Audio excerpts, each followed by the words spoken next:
Good morning मेरे प्यारे विद्यार्थियों, आपका अपना YouTube channel RK competitive classes में आपका फिर से स्वागत है।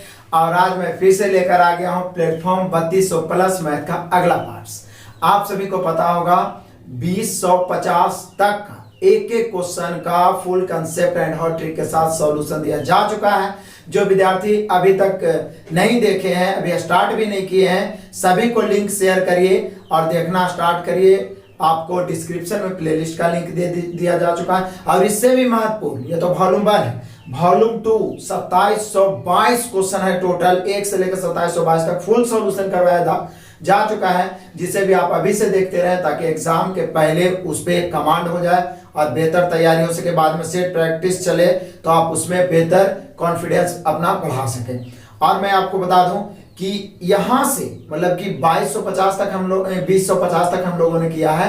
2051 से बहुत महत्वपूर्ण क्वेश्चन है, एएलपी टेक्नीशियन सीबीटी 1 में पूछा गया क्वेश्चन है और बहुत ही अच्छे लेवल का क्वेश्चन है। तो बिल्कुल अंत तक वीडियो देखते चलिएगा। एक एक क्वेश्चन को मैंने पहले ही बोल दिया कि इजी से इजी और हार्ड से हार्ड एक भी क्वेश्चन हम लोग को इग्नोर नहीं करना, कहीं पर से कोई स्थान ही नहीं छोड़ना कि एग्जाम में एक भी क्वेश्चन छूटे। तो आइए शुरू करते हैं आज का क्लास।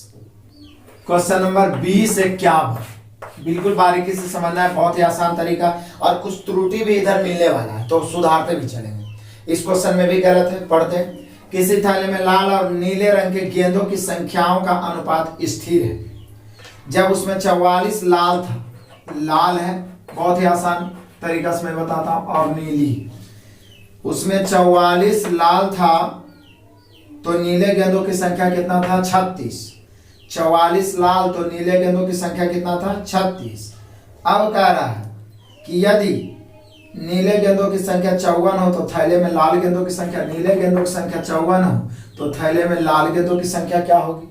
यही पूछना चाह रहा है, थैले में लाल गेंदों की संख्या क्या होगी। अब करना क्या है, दोनों का अनुपात स्थिर है, ऊपर में ही लिख दिया, यहाँ पर लिखा हुआ है 64, लेकिन सुधार को उसको 54 करना है, गलत हो जाएगा, ठीक है ना। उसको सुधार लीजिए, 54 करिए। फिर से जब लाल 44 था तो नीली 36, तो यदि लाल एक सम मान लिया तो बोल रहा है कि यदि नीली 54 है तो लाल कितना होगा। तो यही बोल रहा है कि दोनों का अनुपात स्थिर है, तो अनुपात स्थिर है मतलब इसका रेशियो आपस में क्या है? बराबर। काट दीजिए, 4 से ऊपर 9 चौक 36, 11 चौक 44, 9 से 9 छक 54, तिरछा गुना करेंगे, इधर कुछ नहीं तो x, इधर 11 छक 66। यानी कि हम कह सकते हैं कि यदि थैले में नीली गेंदों की संख्या 54 रखा जाए तो इसी अनुपात के अनुसार लाल गेंदों की संख्या 66 होनी चाहिए। Option number A. Next question 52 समझिए, वीवीआई क्वेश्चन। इधर जितना है सब इंपॉर्टेंट और मजेदार क्वेश्चन है, कंसंट्रेशन होकर समझने का है। एक लंबवृत्तीय शंकु का आयतन, जैसे ही शंकु आया तो इसका आयतन माइंड में आया होगा। क्या? शंकु का आयतन होता है 1/3 पाई r स्क्वायर h। मैं फॉर्मूला लिख दिया हूं। बोल रहा है जिसके आधार की त्रिज्या, मतलब इस शंकु के त्रिज्या जो है इसके ऊंचाई की 1/3 है, इसी के इस शंकु के ऊंचाई की 1/3, मतलब हम कह सकते हैं कि इसकी त्रिज्या माना जाए तो ऊंचाई 3r माने, क्योंकि त्रिज्या ऊंचाई का 1/3 है तो ऊंचाई त्रिज्या के 3 गुना होगा। तो ये इस शंकु का जो आयतन है एक गोलार्ध के आयतन के बराबर है। गोलार्ध मतलब होता है अर्ध गोला, गोलार्ध के आयतन के बराबर है। गोलार्ध के आयतन के बराबर है मतलब ये दोनों का आयतन आपस में क्या है? तो गोलार्ध जैसे आया तो इसका त्रिज्या हमें पता नहीं है, इसका त्रिज्या कैपिटल R मान लेते हैं क्योंकि इसका स्मॉल r मान लिया। ऐसा इसलिए किए क्योंकि बोल रहा है शंकु की त्रिज्या और गोलार्ध की त्रिज्या का अनुपात ज्ञात करें। तो अब कुछ करना नहीं है, दोनों का आयतन बराबर है तो आयतन लगा देते हैं। इसका आयतन होता है 1/3 पाई r स्क्वायर, h के जगह पर 3r हो जाएगा, और बराबर इसका आयतन होता है 2/3 पाई r क्यूब। अब काटते हैं, इसको काटेंगे 3 से 3 ही कैंसिल हो जाएगा, लेफ्ट राइट, ये पाई से पाई कैंसिल, ये बच गया 3 स्मॉल r क्यूब बराबर 2 कैपिटल R क्यूब। 2 या 2 से अधिक राशि बराबर हो, कोफिशिएंट उलट जाता है, R क्यूब अनुपात R क्यूब, 2 इधर हो जाएगा और 3 उधर। अब इसलिए दोनों के शंकु की त्रिज्या और गोलार्ध के त्रिज्या, गोलार्ध माने अर्धगोला होता है, ध्यान रखिएगा। जैसे पृथ्वी के 2 भाग को एक को उत्तरी गोलार्ध बोलते हैं, मतलब उत्तरी अर्धगोला, और दक्षिणी गोलार्ध बोलते हैं, मतलब गोलार्ध मतलब आधा गोला। अब कोफिशिएंट उलट गया, लेकिन हमें त्रिज्या का चाहिए, तो आर क्यू का मान 2 है, तो आर का मान होगा क्यूब रूट ऑफ 2, और R Q capital R Q का मान 3 है, तो ये हो जाएगा क्यूब रूट ऑफ 3। यही होगा शंकु की त्रिज्या और गोलार्ध की त्रिज्या का अनुपात, यानी कि cube root of 2 cube root of 3। लेकिन आंसर ही जो दिया है पीछे में बना के, वो आंसर डी दिया है, और डी इसलिए दिया क्योंकि वो गोलार्ध को गोला ले लिया है। गोलार्ध को यदि हम गोला लेते हैं यानी 4/3 पाई आर क्यूब, गोला होता है 4/3 पाई आर क्यूब, यहाँ पर यदि हम 4 लेके चलते हैं तो 2 के जगह पर 4 आ सकता है, लेकिन क्वेश्चन में दोनों जगह गोलार्ध का ही प्रयोग किया है, उसके अनुसार आंसर यही होना चाहिए। यदि गोलार्ध को काट के आप गोला बनाना चाहते हैं तो सिर्फ ई 2 को 4 में बदलना है, 2 को 4 में बदलिए तो यहाँ भी 4 हो जाएगा और यहाँ भी 4 हो जाएगा, फिर आंसर आप डी मिला सकते हैं। लेकिन चूंकि मैंने आपको पहले बताया कि त्रुटि क्या, हम लोग इसको सुधार के बनाते चलेंगे। गोलार्ध होगा तो आंसर यही होगा, यदि गोला होगा तब यहाँ पे 4 हो सकता है। क्लियर, समझ में आया? नेक्स्ट क्वेश्चन नंबर 20-53, बहुत मजेदार question, VVI question, important question. और माध्यमाधिका बहुलक वाला ये मेरा वीडियो देखिएगा ना, तो उसमें मैंने ये क्वेश्चन एग्जांपल में दिया है, क्योंकि जो क्वेश्चन ज्यादा इंपॉर्टेंट रहता है पूछ दिया जाता है जिसमें स्टूडेंट फंसते हैं, उसे मैं जरूर अपने एग्जांपल में शामिल करता हूं। इसलिए स्टैटिक्स तो आप देखना बिल्कुल ना भूलिए। स्टैटिक्स का छोटा 5 वीडियो मैंने बनाया है, एक सेट प्रैक्टिस का भी है, प्लेलिस्ट में लिंक मिलेगा, वहां से आप टोटल देख लीजिए, बहुत मजा आएगा। तो यहाँ देखिए ये वीवीआई क्वेश्चन क्यों है, बोला यदि बहुलक और माध्यिका के बीच का अंतर 2 हो, मैंने क्वेश्चन ही कहा कि बहुलक और माध्यिका के बीच का अंतर 2 हो, बहुलक माइनस माध्यिका, बहुलक और माध्यिका के बीच का अंतर 2 हो, बहुलक और माध्यिका के बीच का अंतर 2 दिया गया है, तो माध्यिका और माध्य के बीच का अंतर क्या होगा, माध्यिका और माध्य के बीच का अंतर क्या होगा, मतलब हम लोग से पूछ रहा है कि बताइए कि माध्यिका माइनस माध्य का अंतर क्या होगा, व्हाट।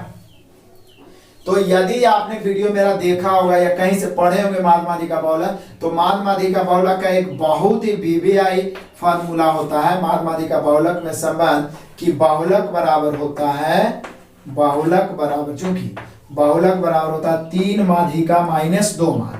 स्पेशल इस पर मैंने एक अलग से वीडियो बनाई इसी फॉर्मूला पर, 3 माध्यिका माइनस 2 माध्य। फिर से बहुलक बराबर एक फॉर्मूला होता है 3 माध्यिका माइनस 2 माध्य, 3 इंटू बड़ा वाला माध्यिका, ऐसे भी माध्य से देखने में बड़ा लग रहा है, और माइनस 2 माध्य। ध्यान रखना है, आपके माइंड में पूरा क्लियर हो जाना चाहिए, बहुलक बराबर 3 माध्यिका माइनस 2 माध्य। अब ऐसा करते हैं ना, हमें क्या बहुलक और माध्यिका का अंतर दिया, तो एक माध्यिका को इधर ले आते, इसी से बन जाएगा बहुलक, 3 माध्यिका में एक माध्यिका इधर रहेगा, प्लस में है तो माइनस हो जाएगा, माइनस माध्यिका,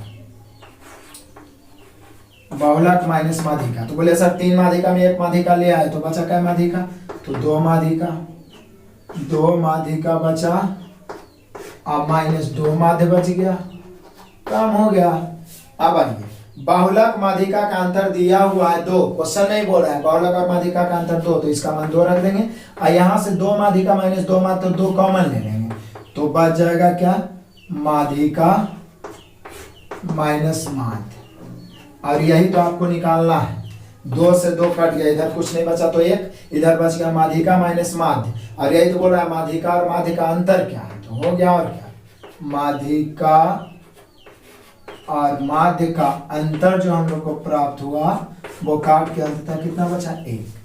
यानी फॉर्मूला यदि याद है कि बहुलक बराबर 3 माध्यिका माइनस 2 माध्य, तो सिर्फ मतलब कि लेफ्ट राइट करेंगे, माध्यिका को एक को इधर खींच के लाएंगे, बहुलक माइनस माध्यिका, और बहुलक माध्यिका का अंतर 2 दिया हुआ है, 2 रख दिए, इधर एक माध्यिका इधर आ गया तो 2 माध्यिका, 2 माध्य कॉमन ले लिए, 2 से 2 कट गया एक बार में, माध्यिका और माध्य का अंतर आ गया 1। यानी क्वेश्चन आपसे नहीं छूटेगा, बहुत इंपॉर्टेंट इधर क्वेश्चन है, बोर नहीं होना, वीडियो को अंत तक देखिए, मजा आएगा, आप लगातार पढ़ते रहे तो रिजल्ट देने में सक्षम हो पाइएगा, और सिलेक्शन भी जरूर होगा। हम आपके साथ हैं, इजी से इजी, हार्ड से हार्ड क्वेश्चन हम आपको लगातार करवाते रहेंगे। आपका केवल एक ही सहयोग चाहिए, जितने जरूरतमंद विद्यार्थी हैं, जितने आपके कॉन्टेक्ट में हैं, नए हैं पुराने, सबको प्लीज लिंक लगातार शेयर करते रहिए, ताकि आपका चैनल आगे बढ़ते रहे और हम आपके लिए लगातार मेहनत करते रहे। तो देखते हैं, यहाँ पे 1 दिया हुआ आपका 53 है ना, ऑप्शन नंबर डी में 1 दिया हुआ है। नेक्स्ट क्वेश्चन, क्वेश्चन नंबर 2054 बहुत मजेदार क्वेश्चन है। दिए गए प्रश्न पर विचार करें और निर्णय लें कि प्रश्न का उत्तर देने के लिए निम्न में से कौन सा कथन पर्याप्त है। कंपनी एबीसी की बिक्री कैसी रही। क्वेश्चन पूछ रहा है कि एबीसी की बिक्री कैसी रही। अब इसका जवाब देने के लिए कौन सा कथन पर्याप्त है। बोलिए पीछे भी तो ऐसा मतलब कि हम लोग देख चुके हैं क्वेश्चन। तो पहला कथन, कंपनी एबीसी ने 75,000 साबुन 70 रुपये प्रति नग के हिसाब से बेचे। तो इससे पता ही चल रहा है कि पहला कथन से ही पता चल रहा है कि उसका टोटल लागत जो हो जाएगा 75,000 और गुना 70 हो जाएगा। इससे लागत निकल जाएगा, क्योंकि बिक्री कैसी रही, उसमें लाभ हुआ या हानि हुआ, जो भी हुआ उसके लिए लागत जरूरी है। तो पहला तो अभी तक जरूरी है। अब कह रहा है क्या, उत्पादन के क्षेत्र में एबीसी के पास कोई दूसरा उत्पादन नहीं था। बिल्कुल सही है, दूसरा भी सही होना चाहिए, क्योंकि यदि यहाँ पे साबुन के अलावे उसके पास और कोई दूसरा उत्पादन रहेगा तो फिर पता कैसे चलेगा कि साबुन की बिक्री कैसी रही।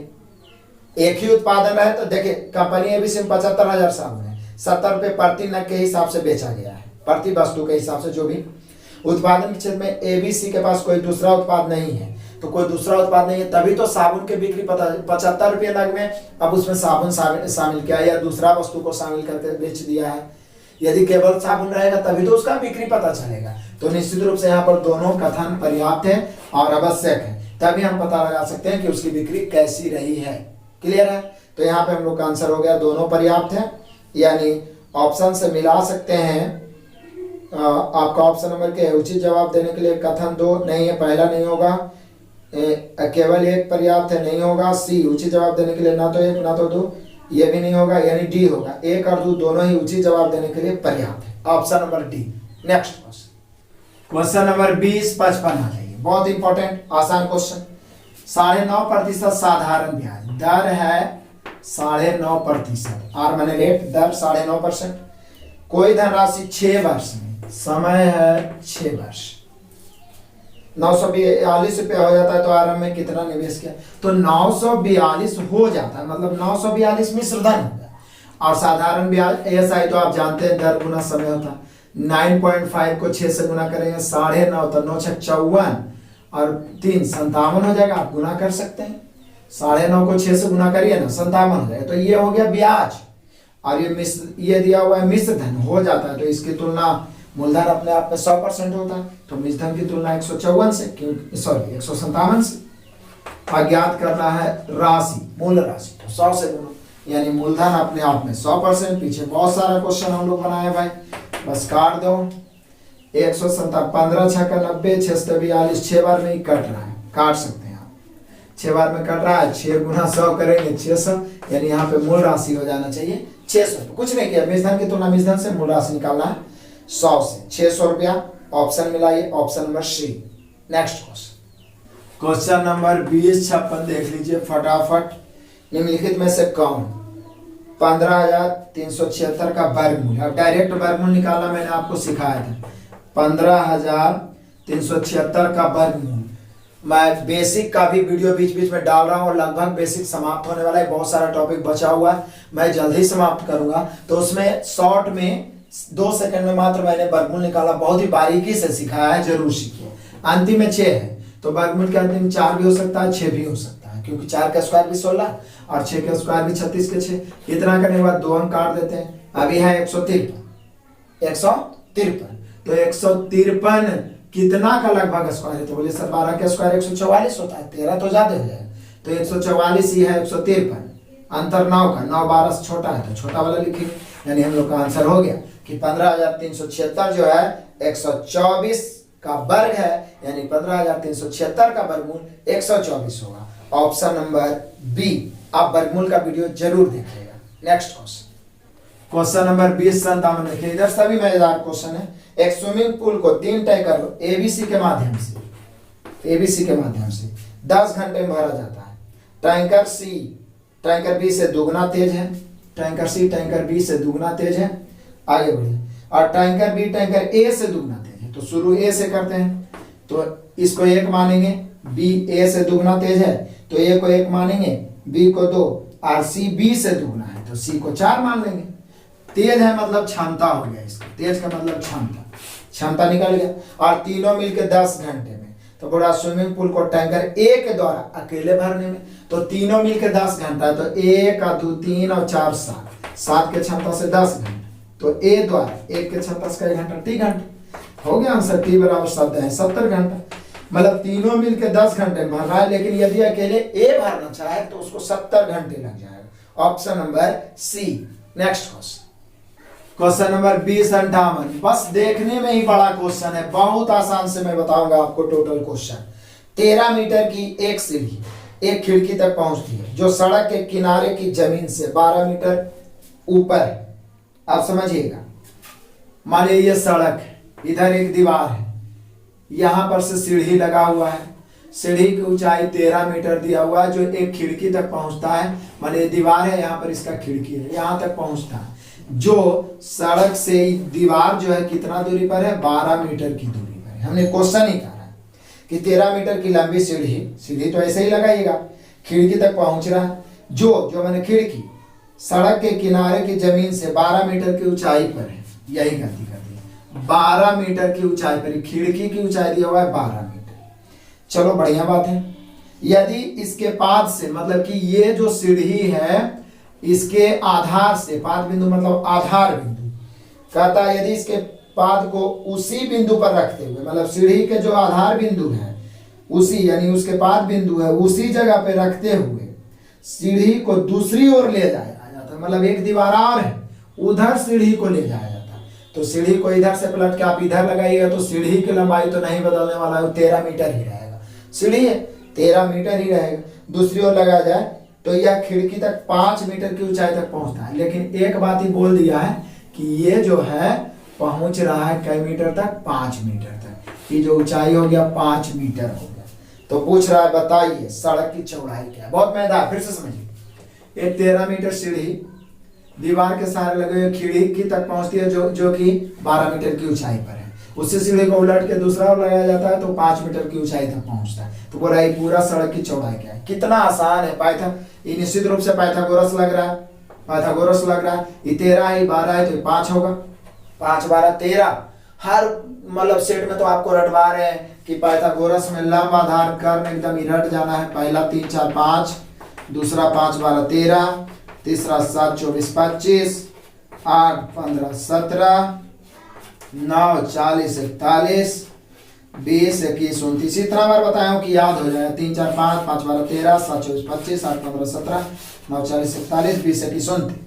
क्योंकि पूरा मेंसुरेशन, ट्रिगोनोमेट्री, जियोमेट्री में इसी का इस्तेमाल होता है 99%। तो जैसे 12 देखे, कर्म 13, ई 5 हो गया, ई 13 ई 5, तो निश्चित ही 12 हो जाएगा क्योंकि लंब आधार चेंज हो सकता है। अब इसकी चौड़ाई 5 है, 12 12 5 17 मीटर हो गया आंसर। ध्यान रहेगा तो इतना समय ही नहीं रहेगा, सेकंडों में बन जाएगा। जैसे ही 13 12 देखेंगे 5 करेंगे, 13 5 देखेंगे 12 करेंगे, 12 5 17 आंसर मार के निकल जाएंगे। 12 5 17 17 metre, option number D. Next question number 2059, बहुत मजेदार। निम्न में से कौन सी एक त्रिभुजाकार संख्या है, त्रिभुजाकार संख्या या त्रिभुजीय संख्या या त्रिकोणीय संख्या का स्पेशल मैंने एक वीडियो बना रखा है। स्पेशल क्योंकि पिछला बार एएलपी में 3-4 शिफ्ट में क्वेश्चन पूछा था और 99% विद्यार्थी धोखा खा गए थे क्योंकि वो पढ़ के नहीं गए। तो त्रिभुजीय संख्या, त्रिभुजाकार संख्या या त्रिकोणीय संख्या के बारे में थोड़ा सा यहाँ जानकारी देता हूँ। वैसे वीडियो जरूर देख लीजिएगा, मास्टर वीडियो में मिल जाएगा या तो लास्ट में आइकन दिख जाएगा। सबसे पहले तो पहला त्रिकोणीय संख्या 1 होता है, सबसे छोटी।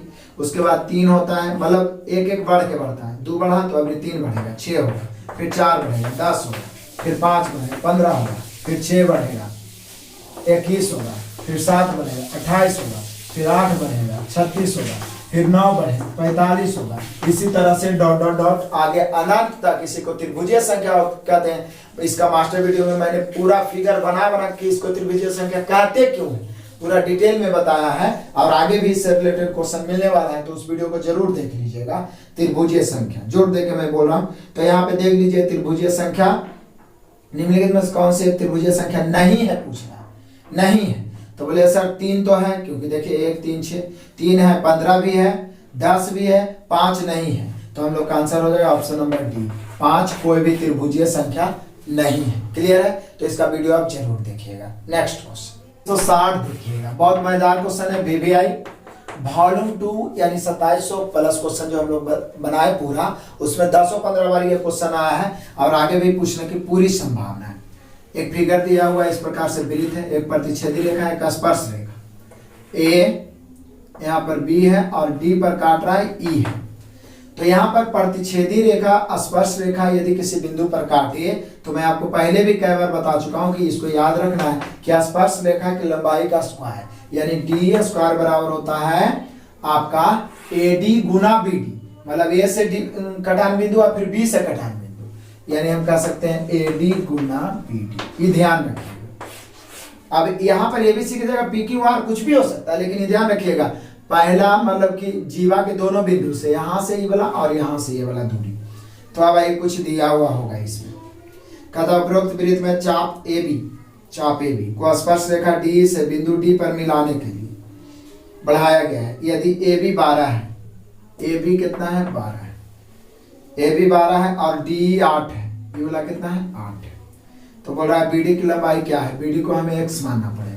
अब फॉर्मूला चल देते हैं, डी का स्क्वायर, डी का मान है 8, तो 8 का स्क्वायर बराबर AD, बोलिए AD तो नहीं मालूम है सर, लेकिन ये 12 है, ये x मान लिया आप, तो हो जाएगा 12 प्लस x। क्लियर है? AD गुना BD, तो गुना BD मतलब x। अब हमें चाहिए BD यानी x का मान चाहिए, तो हल मत करिए, सीधा ऑप्शन से रख दीजिए। देखिए इसको आप आगे जब तोड़िएगा तो ये आ जाएगा 8 का स्क्वायर 64, अब बराबर हो जाएगा 12 प्लस x इंटू एक्स। अब सोचिए ऑप्शन से x का क्या मान रखें कि 64 आ जाए, तो बोले सर 16 चौके 64 होता है ना, 4 रख दीजिए, यहाँ भी 4 यहाँ भी 4, तो देखिए 12 4 16, 16 चौक 64, यानी x का मान हो गया 4, इसलिए x आप माने किसको है तो BD को, तो BD का मान हो गया 4। अब आपसे बन जाएगा, ध्यान रखना है स्पर्श रेखा की लंबाई का स्क्वायर बराबर होगा AD गुना BD। आगे भी अब यहाँ से स्टार्ट हो गया तो क्वेश्चन हर सेट में मिलेगा, यहाँ पे आप आंसर मिला सकते हैं, यानी कि हम लोग का 4 सेंटीमीटर होगा, option number D. Next question number 2061 है, ये बहुत ही इंपॉर्टेंट क्वेश्चन। उमर और अविनाश ने क्रमशः 10,000 और 15,000 के निवेश के साथ साझेदारी शुरू की। कौन कौन? यू से उमर, ए से अविनाश, समझिएगा। इसने लगाया है 10,000 और इसने लगाया है 15,000। जैसे ही आता है पार्टनरशिप का मास्टर वीडियो मैंने बनाया है, उसको एक बार देख लीजिए तो कभी प्रॉब्लम नहीं होगा। पार्टनरशिप में सबसे इंपॉर्टेंट पार्ट होता है लाभ का अनुपात ज्ञात करना, और लाभ बराबर होता है पूंजी गुना समय, निवेश गुना समय। तो यहाँ पूंजी तो 10,000 15,000 है, लेकिन वित्तीय समस्या के कारण अविनाश ने 8 महीने बाद अपना वापस ले लिया, यानी अविनाश 8 महीने तक रहा, पूंजी गुना समय हो गया। पहले 12 माह का लाभ दोनों के अनुपात क्या होगा, तो ये तो 12 माह रहा होगा क्योंकि अविनाश 8 माह के बाद ले लिया होगा, और 12 माह के बाद पूछा है, इसके बारे में कुछ नहीं बोला, तो 12 माह बस सब काट दीजिए। 3 शून्य से 3 शून्य काट देंगे, 5 दूनी 10, 5 तिहाई 15, 3 से काटेंगे 3 चौका 12, और 4 से काटेंगे 4 दूनी 8, और इधर भी 2 इधर भी 2, 2 इकाई 2, 2 इकाई 2, यानी अंत में दोनों के लाभ का अनुपात होगा 1:1।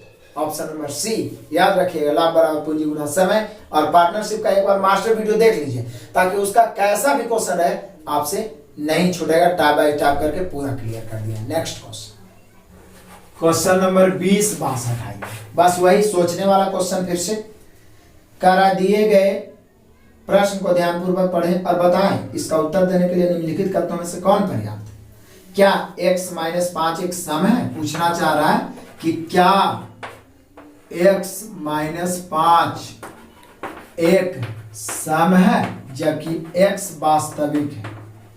x क्या है? वास्तविक संख्या। तो वास्तविक काल्पनिक समझ लीजिए, रूट में केवल माइनस जो रहता है ना वही काल्पनिक होता है, बाकी वास्तविक हो जाएगा। तो यहाँ पे देख लीजिए पहला कथन क्या है। पहला बोला x-15 एक पूर्णांक है, तो x-15 एक पूर्णांक है तो पूर्णांक सम भी होता है और विषम भी होता है।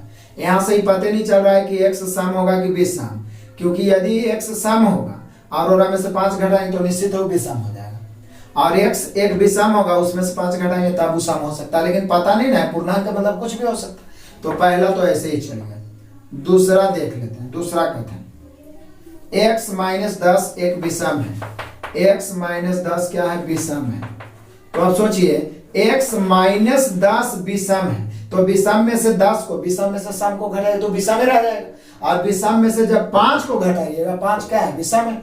फिर से समझिए इसको, x माइनस 10 विषम है तो निश्चित है x भी विषम ही होगा, क्योंकि विषम में से 10 को घटाइए तो विषम में रह जाएगा। फिर विषम में से यदि 5 को घटाइए, विषम में से विषम को ही घटा दीजिए तो सम हो जाएगा। जैसे 15 विषम है, उसमें से 5 घटा दीजिए, 10 हो जाएगा। क्लियर। जैसे 25 विषम है, उसमें से 10 घटाइए, 15 हो गया, 15 भी विषम हो गया, और उसमें से 5 घटाइए, 10 सम हो गया। तो निश्चित रूप से ये वाला कथन पर्याप्त है। तो अकेले 2 पर्याप्त है, लेकिन अकेले 1 पर्याप्त नहीं है। तो यहाँ पर हो जाएगा ऑप्शन नंबर बी, केवल कथन 2 पर्याप्त है, जबकि केवल 1 कथन पर्याप्त मतलब अपर्याप्त है, पर्याप्त नहीं है। यानी हम कह सकते हैं यहाँ पे हम लोग का आंसर होगा option number B. Next question number 20-63 तो बहुत आसान है, सिर्फ ऑप्शन से देख के बता देना है। बोला निम्नलिखित में से कौन सही है। पहला 29/6 बराबर 53/12 कर रहा है, तो ये तो बराबर है नहीं, बराबर नहीं तो आप तिरछा गुना करके देख लीजिए, वैसे भी बराबर नहीं होगा। 29/6 बराबर 43/12, ये भी आप 29 गुना 12 43 गुना 6 करिए, नहीं बराबर होगा। अब यही दोनों हो सकता है, 29/6 ग्रेटर देन 43/12, है ना। तो देख लेता हूं भाई, 43/12 29/6 हो रहा है कितना, तो 12 नंबर 108, बच गया 10, 12 दूनी 36 और 10 46, 468, 6 3 18 के 8, बच गया 1, 6 चौक 24 और 1 25। निश्चित रूप से ये बड़ा हो रहा है, इधर वाला बड़ा है, तिरछा गुना करने पर जो ऊपर में बड़ा आएगा वही बड़ा होगा, और यहाँ बड़ा दर्शा रहा है, यानी कि हम लोग का ऑप्शन नंबर सी ही सही है। जब ये बड़ा हो गया तो निश्चित है डी गलत हो जाएगा, जो बड़ा हो गया छोटा हो नहीं सकता। तो यहाँ पर 29/6 ही होगा जो बड़ा होगा, और बराबर वाला तो ऐसे ही गलती हो गया, यानी ऑप्शन नंबर सी। नेक्स्ट क्वेश्चन नंबर 20-64 समझिए। अब इधर वाला क्वेश्चन का नाम भी थोड़ा अलग अलग रहेगा। आपसे 3 वर्ष बाद धरती की आयु यूनिस की आयु के दुगना से 8 वर्ष कम होगी। 3 वर्ष बाद दुगना से 8 वर्ष, इन दोनों की वर्तमान आयु का योग 61 है। तो धरती की वर्तमान आयु क्या है, तो एज का मास्टर वीडियो मैंने डाल दिया है, और उसमें टाइप बाई टाइप, पहला टाइप, दूसरा टाइप, फिर लास्ट में मिसलेनियस टाइप करके बताया, उसमें इस प्रकार का क्वेश्चन बताया गया है। तो पूरा एज एक बार देख लीजिए, तो फिर क्वेश्चन कभी नहीं छूटेगा। तो यहाँ देख लीजिए, बोल रहा है कि अब से 3 वर्ष बाद धरती की आयु यूनिस की आयु के दुगना से 8 वर्ष कम होगी। इन दोनों की वर्तमान आयु का योग 61 है। तो एक तो नाम धरती है और दूसरा आदमी यूनिस है, और दोनों के वर्तमान में योग है 61। हमने क्वेश्चन ही कहा, तो हम लोग से पूछ रहा है कि धरती की वर्तमान आयु क्या है, तो धरती की वर्तमान आयु हम x मान लेते हैं, तो यूनिस का हो जाएगा 61 माइनस x। हुआ ऐसा क्वेश्चन ही मैंने बताया है अपने मास्टर वीडियो में। ये x है तो ये 61 माइनस x। अब शुरू में बोल रहा था आपसे 3 वर्ष बाद, ये वर्तमान की बात है। 3 वर्ष बाद के मतलब है 3 दोनों में जुटेगा, x + 3 ही हो जाएगा, इसमें 3 जुटेगा तो x माइनस x प्लस 3 करेंगे तो 3 इसमें जुट जाएगा, मतलब 3 वर्ष बाद के मतलब है 3 दोनों में जुटेगा। ठीक है, तो ये x + 3 हो जाएगा, ये हो जाएगा 61 3 64 माइनस x, 64 माइनस x। ये हो गया 3 वर्ष बाद के दोनों की आयु, लेकिन बोला 3 वर्ष बाद धरती की आयु 19 की आयु के दोगुना से 8 वर्ष कम है, मतलब 3 वर्ष बाद जो धरती है वो है मैंने बराबर क्या, 19 की आयु के दुगना से 8 वर्ष का। ठीक है, तो मास्टर वीडियो में हर टाइप का क्वेश्चन डाले हैं एज का, कभी नहीं छूटेगा। तो यहाँ पे देख लीजिए x + 3 ब्रैकेट तोड़ देते हैं, 64 दूनी 128 माइनस 2x माइनस 8, 2x को इधर लाएंगे, x इधर रह देते हैं, तो x + 3x अब बराबर 128 में से 8 घटेगा 120, ये +3 है उधर जाके माइनस, ये जुट के हो जाएगा 3x और 1x, सॉरी 2x है, 3x नहीं है 2x नहीं है, माइनस 2x इधर आएगा तो प्लस, तो हो गया यहाँ पे 3x बराबर 120 में से 3 जाएगा 117, 3 से काटेंगे 3 3 9 और 9 3 27, यानी x का मान हो गया 39, और धरती को हम x से माने हैं, यानी धरती के वर्तमान आयु आंसर आ गया डायरेक्ट 39 वर्ष।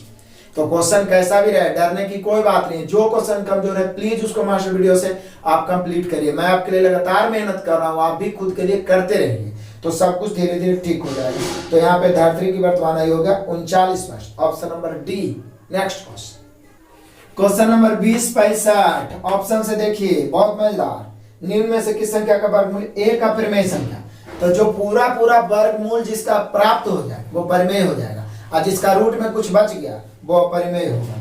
पहला ऑप्शन 1024 32 का वर्गमूल है। 2048 यही 2048 हो जाएगा अपरिमेय, क्योंकि 4096 भी आपका 64 का वर्गमूल है, वर्ग है। 2401 भी 49 का वर्ग है। आइए बच गया ऑप्शन नंबर बी 2048 का जब आप वर्गमूल करिएगा तो ये निकल जाएगा 1024 गुना 2, और 1024 का वर्गमूल 32 होता है, 32√2 बच जाएगा। और रूट में यदि बच गया, बल्कि प्लस में √2 बच जाए चाहे बटा में √2, कहीं भी रूट कुछ भी 2 3 4 रूट बच गया तो वो अपरिमेय संख्या होता है। तो यहाँ पर अपरिमेय संख्या होगा ऑप्शन नंबर बी। बहुत ही मजेदार क्वेश्चन, आपको मजा आ रहा होगा। नेक्स्ट क्वेश्चन नंबर 2066 रेलगाड़ी को भी मैं पूरी तरीका से अपने असाइनमेंट से समाप्त कर दिया है। एक रेलगाड़ी 90 किलोमीटर प्रति घंटे की चाल से एक 100 मीटर लंबे पुल को पार करने में 10 सेकंड। तो रेलगाड़ी की लंबाई क्या है? लंबाई माने होता है दूरी, और दूरी बराबर होता है चाल गुना समय। और जब कोई रेलगाड़ी किसी खंभा, किसी व्यक्ति, किसी पेड़ को पार करता है या सिग्नल को पार करता है तो रेलगाड़ी की लंबाई दूरी होता है। लेकिन जब कोई रेलगाड़ी किसी प्लेटफॉर्म या पुल को पार करता है तो दोनों की लंबाई जुटता है। तो यहाँ पे 100 मीटर लंबे पुल को पार कर रहा है तो रेलगाड़ी की लंबाई x मान लेते हैं, पुल की लंबाई 100 है, तो दोनों की लंबाई जुट गया। बराबर चाल तो वही ट्रेन का रहेगा 90 किलोमीटर प्रति घंटा, लेकिन दूरी मीटर में दिया जाता है, इसलिए किलोमीटर को पहले मीटर प्रति सेकंड माने 5/18 से गुणा करें। 5/18 कै सेकंड में? 10 सेकंड। बस कैलकुलेशन कर काटिए, आंसर आएगा 18 5 90 और 5 25 दही के 250 x + 10 बराबर x + 100 बराबर 250। x बराबर 100 250 में घटेगा 150 मीटर, यानी ट्रेन की लंबाई 150 मीटर। ऑप्शन मिलाइए 150 metre, option number D. Next question number 2067 आइए, बहुत आसान। मजदूरों के दो प्रकार हैं। पहले प्रकार के मजदूर दूसरे प्रकार के मजदूर से 3 गुना ज्यादा कार्य करते हैं। पहला प्रकार के मजदूर दूसरा प्रकार के 3 गुना ज्यादा काम करने का मतलब उसका क्षमता 3 गुना होगा। पहला दूसरा से 3 गुना, इसको 1 तो इसको कितना 3, यानी पहला को 3 से गुना, दूसरा को 1 से। पहले प्रकार के मजदूर दूसरे प्रकार के मजदूर से 3 गुना ज्यादा कार्य करते हैं। पहले प्रकार के 12 मजदूर किसी काम को 10 दिन में, तो इसी प्रकार को पूरा करने में 4 पहले प्रकार के मजदूर और 8 दूसरे प्रकार के मजदूर को कितना समय लगेगा? मैंने मिस समानुपात का भी मास्टर वीडियो बना, मतलब बोले ना लगभग सब चैप्टर का बना दिया, और आगे जो बचा हुआ जल्द ही बना देंगे, मतलब कहीं पर से कमजोरी रहने ही नहीं देना। तो मिस समानुपात का मास्टर वीडियो बनाया है, उसी पर आधारित हम लोग बनाएंगे, टाइप बाई टाइप बताया है। देखिए जो दिया हुआ लेफ्ट लेके चलेंगे। पहले प्रकार के 12 मजदूर, तो पहला प्रकार के मजदूर का क्षमता 3 है, तो 12 × 36 किसी काम को कई दिन में 10 दिन में कर डालते हैं। तो उसी काम को मतलब बराबर इसी कार्य को पूरा करने के लिए 4 पहले प्रकार के, तो पहले प्रकार के 4 तो 4 × 3 = 12। फिर से समझिए, पहले प्रकार के 4 तो 4 × 3 = 12 और दूसरे प्रकार के 8 तो 8 × 8, यानी 12 + 8 कई दिन में कर देगा? डी दिन में। बोले सर 36 × 10 बराबर 12 8 20 कई दिन में? डी दिन में। 1 शून्य से 1 शून्य 18 दूनी 36, यानी कि डी का मान हो गया 18 दिन, यानी 18 दिन में कर देगा। Option number D. Next question 2068 age का वीवीआई क्वेश्चन। मैं फिर से बोलूंगा क्योंकि अब आने वाला समय में आने वाला जो सॉल्यूशन होने वाला है क्वेश्चन, एज का हर सेट में 1-2 क्वेश्चन मिलेगा, इसलिए एज का मास्टर वीडियो तो आप एकदम जरूर देख लीजिए बारीकी से, ये सब क्वेश्चन बनेगा आपसे, क्योंकि मैं उसका एक प्रैक्टिस वीडियो भी डालने वाला हूं बहुत जल्दी 40-50 क्वेश्चन का। तो और पहले से मास्टर वीडियो देख ले रहिएगा, प्रैक्टिस वीडियो देख लीजिएगा, फिर तो क्वेश्चन कभी नहीं छूटेगा भी, तुरंत समझाएंगे, बन जाएगा। आपसे 7 साल बाद, क्वेश्चन बहुत घुमाया है, 7 साल बाद विराट महेंद्र से दुगना बड़ा था। 7 साल बाद, 5 साल पहले महेंद्र की आयु विराट की आयु के 2/5। यदि सिर्फ इतना ही बोला होता ना तो रेशियो से फटाक से बन जाता, लेकिन जो 2/5 से 1 वर्ष कम बोल दिया है, यही हम लोग के लिए मेहनत बढ़ा दिया। विराट की वर्तमान आयु क्या है? तो चलिए यहाँ पे हम लोग को विराट है और उसके बाद में महेंद्र है, तो 7 साल बाद लेके चलना पड़ेगा। 7 + 7 मैंने समझे 7 साल बाद विराट की आयु महेंद्र की आयु से दुगना बड़ा है, तो महेंद्र को x मान लेंगे 2x, लेकिन 7 साल बाद माने, ध्यान रखिएगा। अब बोल रहा है 5 वर्ष पहले, हमने क्वेश्चन ही कह रहा है कि 5 साल पहले, तो 5 साल पहले लेके चलिए। तो बोलेगा कि सर 7 साल बाद का एज दे ले, आप 5 साल पहले लेके जाना चाह रहे हैं, तो 7 प्लस से 5 माइनस आने के लिए कितना घटाना पड़ेगा? 12 घटाना पड़ेगा। तो 12 घटाना पड़ेगा, तो दोनों में पूरा बारीकी से ये सब अब बताया है मास्टर वीडियो में, क्यों घटाना पड़ेगा, कहाँ पे जोड़ना पड़ेगा, यही तो कंफ्यूजन होता है एज में। तो यहाँ पर हो जाएगा 2x माइनस 12 और ये हो जाएगा x माइनस 12, मतलब विराट हो जाएगा 2x माइनस 12 और महेंद्र हो जाएगा x माइनस 12, क्योंकि 7 साल बाद का दिया हुआ है, हमें 5 साल पहले जाना है। लेकिन अब यहाँ पे कंडीशन लगा दिया है कि 5 साल पहले महेंद्र की आयु, 5 साल पहले महेंद्र, विराट की आयु के 2/5 से 1 वर्ष कम, विराट की आयु के 2/5 से 1 वर्ष कम है महेंद्र की आयु 5 साल पहले। अब क्या है, इसको हल करिए, x का मान निकालिए। यहाँ पर बटे में कुछ नहीं है, तो क्या है हम लोग का 1 है, तो 5 यहाँ पे एलसीएम लेके गुना हो जाएगा, तो ऊपर बचेगा 2x माइनस 12, या ब्रैकेट तोड़ देता हूँ डायरेक्ट, 2 गुना होगा तो 2 दूनी 4x माइनस 12 दूनी 24, 5 यहाँ पर गुना होगा तो -5 और बराबर 5 एलसीएम लेके फिर तिरछा भी गुना होगा तो 5x और -12 × 60। एक ही लाइन में मैंने कैलकुलेशन करने का प्रयास किया। अब हमें x चाहिए, तो ये 5x है, 4x उधर जाके x में घटेगा, तो ये दोनों घटा के फाइनली x बचेगा। ये -24 -5 -29 होगा, +60 ही पट जाएगा, -60 ही पट जाएगा तो +60 यानी 60, इधर वाला -29, यानी x बराबर 60 में से 29 जाएगा, बचेगा कितना? 31। x का मान 31 हो गया, यानी महेंद्र के 7 साल का बाद एज है 31 और विराट का है 31 दूनी 62, लेकिन विराट का वर्तमान उम्र पूछ रहा है। तो बोले सर दिक्कत क्या है, 62 है जो 7 साल बाद का उम्र है, वर्तमान पूछ रहा है, तो क्या करना है, 7 घटा देना है, 62 में से 7 घटाइए 55 वर्ष, यानी कि वर्तमान में विराट के वर्ष के 55 वर्ष के। यदि आपसे पूछेगा कि वर्तमान में महेंद्र के वर्ष के, तो 31 में से 7 घटाइए, ठीक है ना, 24 वर्ष आ जाएगा। लेकिन हमें विराट पूछ रहा है, तो वर्तमान में विराट 55 वर्ष है। तो इस प्रकार के सभी एज का क्वेश्चन आपसे बनेगा, बस मास्टर वीडियो देख लेना है और उसका प्रैक्टिस वीडियो डालेंगे तो देख लेना है, फिर कभी क्वेश्चन कैसा भी हो आपसे एज का नहीं छूटेगा। तो यहाँ पे हम लोग का आंसर हो गया 55 वर्ष, option number D. Next question number 20 69 आ जाओ, ऑप्शन से बनाने वाला क्वेश्चन। 2 अंकों की बात संख्या ज्ञात करें जो इसके अंकों के गुणनफल की 3 गुना, मतलब जो संख्या है ना वो अंकों के गुणनफल का 3 गुना है, तो इसको ऑप्शन से ही चेक करें। पहला ऑप्शन कितना है 48, इसके अंकों का गुणनफल हो जाएगा 8 चौके 32, क्या 32 का 3 गुना 48 होगा? नहीं। दूसरा ऑप्शन है 24 और इसके अंकों का गुणनफल 2 चौके 8, 8 का 3 गुना 24 होता है, यानी ऑप्शन नंबर बी आंसर हो गया। देखिए 24 है और इसके अंकों का गुणनफल मैं यहाँ पे लिख के समझा देता हूँ, अंकों का गुणनफल कितना हो गया 8, 8 का 3 गुना हो गया 24, मतलब संख्या के बारे में बता रहे हैं कि संख्या जो है वो अपने ही अंकों के गुणनफल का 3 गुना है, तो ऐसा कंडीशन ऑप्शन बी मिल रहा है, तो आंसर हो गया option number B. Next question number 20, बहुत ही आसान क्वेश्चन अब इधर है, कहता है 1600 रुपए की राशि पर 6 साल की अवधि के लिए 5 वर्ष पर अर्जित ब्याज कितना है? सिर्फ ब्याज मतलब साधारण ब्याज, तो 1600 अपने आप में मूलधन है यानी 100%, और कितना है 6 वर्ष है और 5% है। हम सभी जानते हैं कि एसआई सीधा दर गुना समय होता है, यानी 6 × 30, यानी कि यहाँ पर 30 से गुना कर लेंगे, मूलधन की तुलना मूलधन से ब्याज निकालना है 30 से, 2 16 48, यानी कि उसका ब्याज जो प्राप्त होगा वो होगा 480 रुपया, option number B. Next question number 2071, बस बेसिक क्वेश्चन है।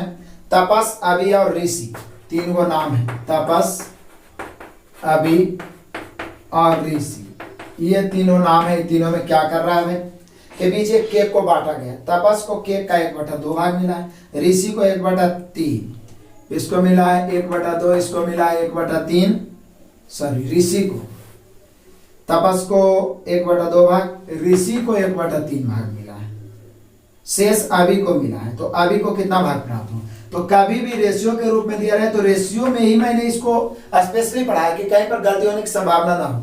कभी भी भिन्न के रूप में दिया रहे तो टोटल हमेशा नीचे वाला का एलसीएम मान दे, तो टोटल के 1 2 और 3 6 मान लो, 2 3 का एलसीएम 6। तापस को 1/2 तो 6 का 1/2 3, ऋषि को 1/3, 6 का 1/3 मतलब कितना 2। तो 6 में 3 तापस को मिल गया, 2 ऋषि को, तो निश्चित तो अभी को 1 बचा, तो अभी का भाग पूछ रहा है, तो अभी को 1 मिला, लेकिन कितना में 1 मिला 6, तो 1/6 आंसर होगा। क्लियर है। दूसरा तरीका भी आप अपना सकते हैं कि टोटल केक अपने आप में 1 था, जिसमें 1/2 तपस को मिल गया तो घटाते हैं, फिर 1/3 ऋषि को मिल गया तो घटाएगा, इसको भी घटाइएगा तो अंततः आपको घटा के यही आएगा 1/6। क्लियर, आप घटा सकते हैं। तो यहाँ पे अभी का हिस्सा हो गया 1/6, option number B. Next question number 20/72, जरा ध्यान से समझिए। नीचे दी गई भिन्नों में से किस में 5/8 जोड़ने पर 1 बन जाता है? तो मैंने भिन्न 1 मान लिया x, जिसमें 5/8 जोड़ने पर कितना बन जाता है 1। अब क्या है, हमें x चाहिए, बोल रहा है नीचे दी गई भिन्नों में से किस में, तो हम भिन्न को x मान लिए, उससे 5/8 जोड़ने पर 1 बन जाता है। तो चलो भाई x का मान निकालना है, 1 में से 5/8 को घटा देंगे, एलसीएम हो गया कितना 8, 8 का 8, 8 में से 5 गया 3/8। अब ऑप्शन देखिए यहाँ सीधा सीधा 3/8 दिया नहीं, बहुत सारे विद्यार्थी 3/8 तो लाते हैं लेकिन ऑप्शन में नहीं देखते हैं, आंसर नहीं मारते हैं, गलती करके चलाते हैं। जबकि आप ऑप्शन नंबर सी को ध्यान से देखो, 6/16 दिया हुआ है, 2 से ऊपर काटेंगे 3 दूनी 6 और 8 दूनी 16, क्या 3/8 हुआ? यानी हम लोग का आंसर हो गया ऑप्शन नंबर सी। तो अब ऐसे फंसाना शुरू कर दिया है एग्जाम में कि आप गलती करो, हर हाल में आप गलती करो, आप कितना भी तेज हो जाओ, लेकिन हम लोग इतना प्रैक्टिस करेंगे कि कॉन्फिडेंस लेवल अपना इतना बढ़ा लेंगे कि कितनों घुमा के वो ऑप्शन दे हमें पता चल ही जाएगा। इसलिए आपको हिम्मत नहीं हारना है, मैं आपके साथ हूं, मैं हर तरह के क्वेश्चन आपको बताते चलूंगा। तो यहाँ पे आंसर हो गया ऑप्शन नंबर सी। नेक्स्ट क्वेश्चन नंबर 20/73, तो भाई रेशियो का ही क्वेश्चन है। एक बगीचे में आम और नीम के 361 पौधे हैं, आम और नीम के, यदि आम और नीम के पौधों का अनुपात, आम और नीम के पौधों का अनुपात 8:11 है, तो बगीचे में नीम के कितने पौधे? बोले सर ये तो रेशियो हो गया, टोटल 361 है, यहाँ 8 है 11 19 है, पूछ रहा है कि नीम के कितने पौधे हैं, तो 11 से 19 से 19 बार में कटेगा, क्योंकि 19 का स्क्वायर 361 होता है, 19 गुना 11 तो 19 के 9 बचा 1, 19 का 19 और 1 20, यानी नीम का जो 361 पौधे में नीम का पौधा 209 है, 209 option number A. Next question number 20/73 देख लीजिए, 74 देख लीजिए, बहुत ही आसान। किसी धनराशि को 4 वर्ष के लिए 7.5% साधारण ब्याज, 4 वर्ष है 7.5% है, चलो भाई 4 वर्ष है 7.5% है। यदि हम एसआई पूछे तो बोले सर 4 वर्ष 7.5%, साधारण ब्याज तो दर गुना समय होता है, 7.5 को 4 से गुना करेंगे तो 30 हो जाएगा, आप कर सकते हो, 30 हो गया। अब बोल रहा है किसी धनराशि को 4 वर्ष के लिए 7.5% वार्षिक दर से साधारण ब्याज पर निवेश किया गया था, यदि निवेश 5 वर्ष के लिए होता तो ब्याज 375 अधिक प्राप्त होता। तो आरंभ में निवेश की गई राशि क्या थी? अब देखिए ये तो निकला 4 वर्ष का, यदि इसी दर से 5 वर्ष का सीआई निकाला जाए तो 37.5 हो जाएगा, ऐसा ही निकाला जाए। फिर से 4 वर्ष का दर गुना, चूंकि दर वही है, सिर्फ बोल रहा है कि यदि समय 5 वर्ष होता, निवेश 5 वर्ष के लिए होता, तो बोलेगा कि सर पहले 4 वर्ष के लिए था तो 7.5 गुना 4 30 ब्याज, और यदि हम उसी को 5 वर्ष के लिए कर देंगे तो 7.5 गुना 5 37.5 आ जाएगा। तो यहाँ पे बोल रहा है ऐसा करने से ब्याज उसको 375 रुपया अधिक प्राप्त हुआ, और यहाँ कितना अधिक प्राप्त हो रहा है? बोले सर 30 और 37.5 यानी 7.5 अधिक प्राप्त हुआ। तो अधिक की तुलना अधिक से मूल राशि निकालना है 100 से। कितना आसान है, यही तो पूछ रहा है हम लोगों से कि आरंभ में निवेश की गई राशि क्या है, तो 100% होता है। पॉइंट काट दो भाई ऊपर 10 से 75 से, यदि आप इसको काटोगे तो 5 बार में ही कट जाएगा, 5 पर 1 सुनाई वाला और 2 सुनाई वाला 5000, यानी आरंभ में जमा की गई राशि 5000, ऑप्शन नंबर बी। कितना आसान से बनाए और कितना इंटरेस्टिंग से। बहुत सारे बच्चे बोर हो जाते हैं कि मजा ही नहीं आता है, लेकिन आप यदि थोड़ा सा गौर करके पढ़ना शुरू करें 2 दिन 4 दिन 5 दिन 10 दिन, तो एक सप्ताह में आपको मैथ से आसान कुछ नहीं आएगा। बस रेगुलरिटी बना के रखिए और रिजल्ट पक्का होगा, बस ये भरोसा बना के रखिए। Option number B. Next question number 20/75 देख लीजिए, बिल्कुल जल्दी ही खत्म हो जाएगा। 2 पाइप एक साथ काम करते हुए क्रमशः किसी टंकी को 3 घंटे और 4 घंटे में भर सकते हैं। एक तीसरी पाइप टंकी को 8 घंटे में खाली कर सकते हैं। पहला पाइप, दूसरा पाइप, तीसरा पाइप। ई भर सकता है कितना देर में? 3 घंटा। ई भर सकता है 4 घंटे में, और ये 8 घंटे में खाली कर सकता है। पहले क्षमता निकाले। पाइप टंकी का मास्टर वीडियो जरूर देखें। नल टंकी का पूरा बारीकी से बताया है। इस समय दिया हुआ है, समय के उल्टा क्षमता 1/3, 1/4, 1/8। 3 4 8 कैल्शियम 24, तो 8 तिहाई 24, 6 चौका 24, 8 तिहाई 24। लेकिन ये खाली कर रहा है, इसलिए निगेटिव से आप समझ जाइएगा। खाली करने वाला का क्षमता ऋणात्मक होता है। अब क्वेश्चन कहता है, जब टंकी 1/12 भरी हुई थी तो सभी तीनों पाइपों को एक साथ खोल दिया गया। टंकी पूरी तरह भरने में कितना समय? तो 1/12 भरी हुई थी। देखिए टंकी है कितना, तो बोले सर किसी एक को लेकर चलिए 8 तिहाई 24, 6 चौक 24, या कोई लेकर चलिए। टंकी की क्षमता 24, लेकिन 1/12 भरी हुई थी, तो भरना कितना है?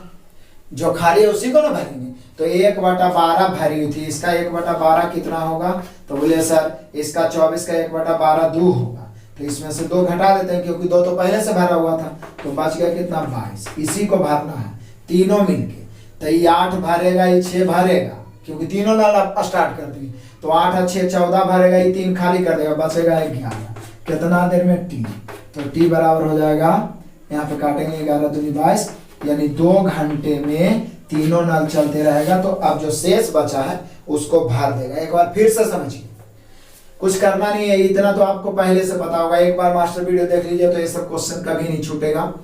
3 4 8 एलसीएम 24, 8 तिहाई 24, 6 चौक 24, 8 तिहाई 24। लेकिन ये निगेटिव है, खाली कर रहा है, इसलिए निगेटिव। किसी एक को लेके चलेंगे 24, लेकिन 1/12 पहले से भरा हुआ है। भरते हैं किसको? जो खाली रहता है। तो 24 का 1/12 2 होता है, 2 भरा हुआ है, हम 2 घटा दिए। अब भरना कितना है? 22, लेकिन तीनों चलेगा। तो ये 8 भरेगा, ये 6 भरेगा, 8 6 14, ये 3 खाली करेगा, बचा 11। 11 की क्षमता से टी घंटा, टी बराबर 2 घंटा, यानी 2 घंटे में भर जाएगा। Option number A. Next question number 2076, बहुत मजेदार क्वेश्चन। पॉलीगन्स, ये आपका हो गया पॉलिनोमियल का क्वेश्चन आ गया, बहुपद का। कहता है एक इक्वेशन या बहुपद जिसको बोलते हैं 3x प्लस ax प्लस 4 दिया हुआ है, जो कि x - 5 से विभाजित है। तो पहले भी ये वॉल्यूम 2 में बहुत बार आ चुका है। तो बोल रहा है a का मान क्या होगा? तो x - 5 से विभाजित है, मतलब x - 5 बराबर 0 लेके चलेंगे, इसलिए x बराबर 5 पुट करेंगे। और x बराबर 5 पुट करेंगे तो उसका बराबर 0 लेके चलेंगे। विभाजित का मतलब शेषफल 0 बचना।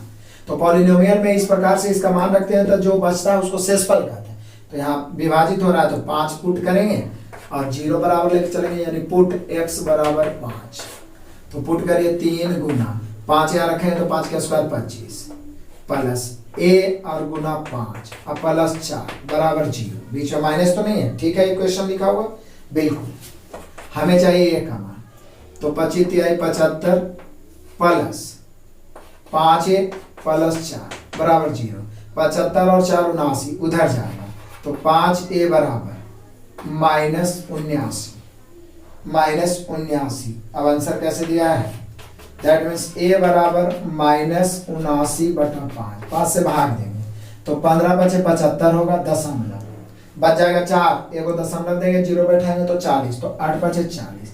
यानी a का जो मान आया फाइनली वो आया -15.8। ऑप्शन से मिला लीजिए, -15.8 दर्शाने वाला ऑप्शन है ऑप्शन नंबर सी। बहुत मजा आ रहा होगा क्योंकि रेगुलर इस प्रकार के क्वेश्चन अब मिलने वाला है। अब हर तरह के क्वेश्चन मिलने वाला है, यानी दोनों वॉल्यूम मिला के हम लोग 6000 क्वेश्चन का सॉल्यूशन करेंगे। तो लगभग एग्जाम में आपसे लगभग 99% क्वेश्चन बनेगा, इसकी गारंटी है। बस आप भरोसा रखें और लगातार करिए, और ये विश्वास रख के भी करिए कि 90% बच्चे अभी मेहनत नहीं कर रहे हैं। आप लोग को मेहनत करना है ताकि जब समय आए तो सबसे पहले आपका सिलेक्शन। नेक्स्ट क्वेश्चन नंबर 2077, तो बस कैलकुलेशन है। निम्न को हल करें।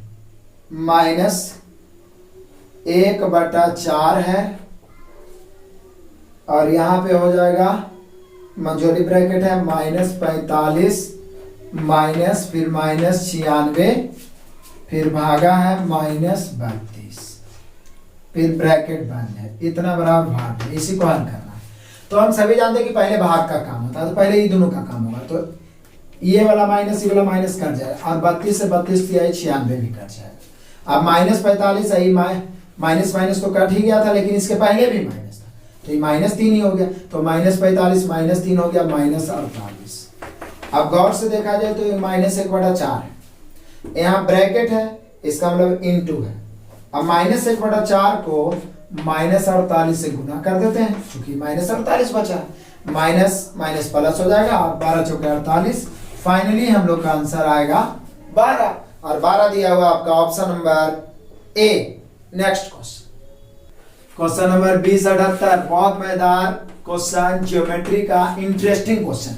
देखिए एडवांस मैथ से भी मत आपको नहीं डरना, मैं धीरे धीरे तो एडवांस मैथ कर ही रहा हूँ, मेंसुरेशन फिर ट्रिगो लाऊंगा, एग्जाम के पहले पूरा प्रयास करूंगा कि किया जाए, लेकिन जब मैं सॉल्यूशन में भी समझाता हूँ तो आपको 100% समझ में आता होगा, तो इससे भी आपका बेहतर होते चला जाएगा। एक वृत्त पर एक दूसरे पर 75 डिग्री के कोण पर झुकी हुई स्पर्श रेखाओं की एक जोड़ी, एक वृत्त ले लीजिए, इसमें दो स्पर्श रेखा खींच दीजिए, और दोनों स्पर्श रेखा एक दूसरे के ऊपर झुकी हुई, मतलब जहां पर मिल रहा है वो कोण हो गया 75 डिग्री, एक दूसरे के ऊपर 75 डिग्री पर झुकी हुई स्पर्श रेखाओं की जोड़ी खींचने के लिए यह आवश्यक है कि स्पर्श रेखाओं के वृत्त की उन त्रिज्याओं के अंतिम बिंदु, तो वृत्त के ये हो गया, ये त्रिज्या के अंतिम बिंदु हो गया, ये त्रिज्या के अंतिम बिंदु हो गया, ठीक है, ऐसे करके त्रिज्याओं के अंतिम बिंदु पर खींचा जाए, जिनके बीच का कोण मतलब ये त्रिज्याओं के बीच का कोण पूछ रहा है।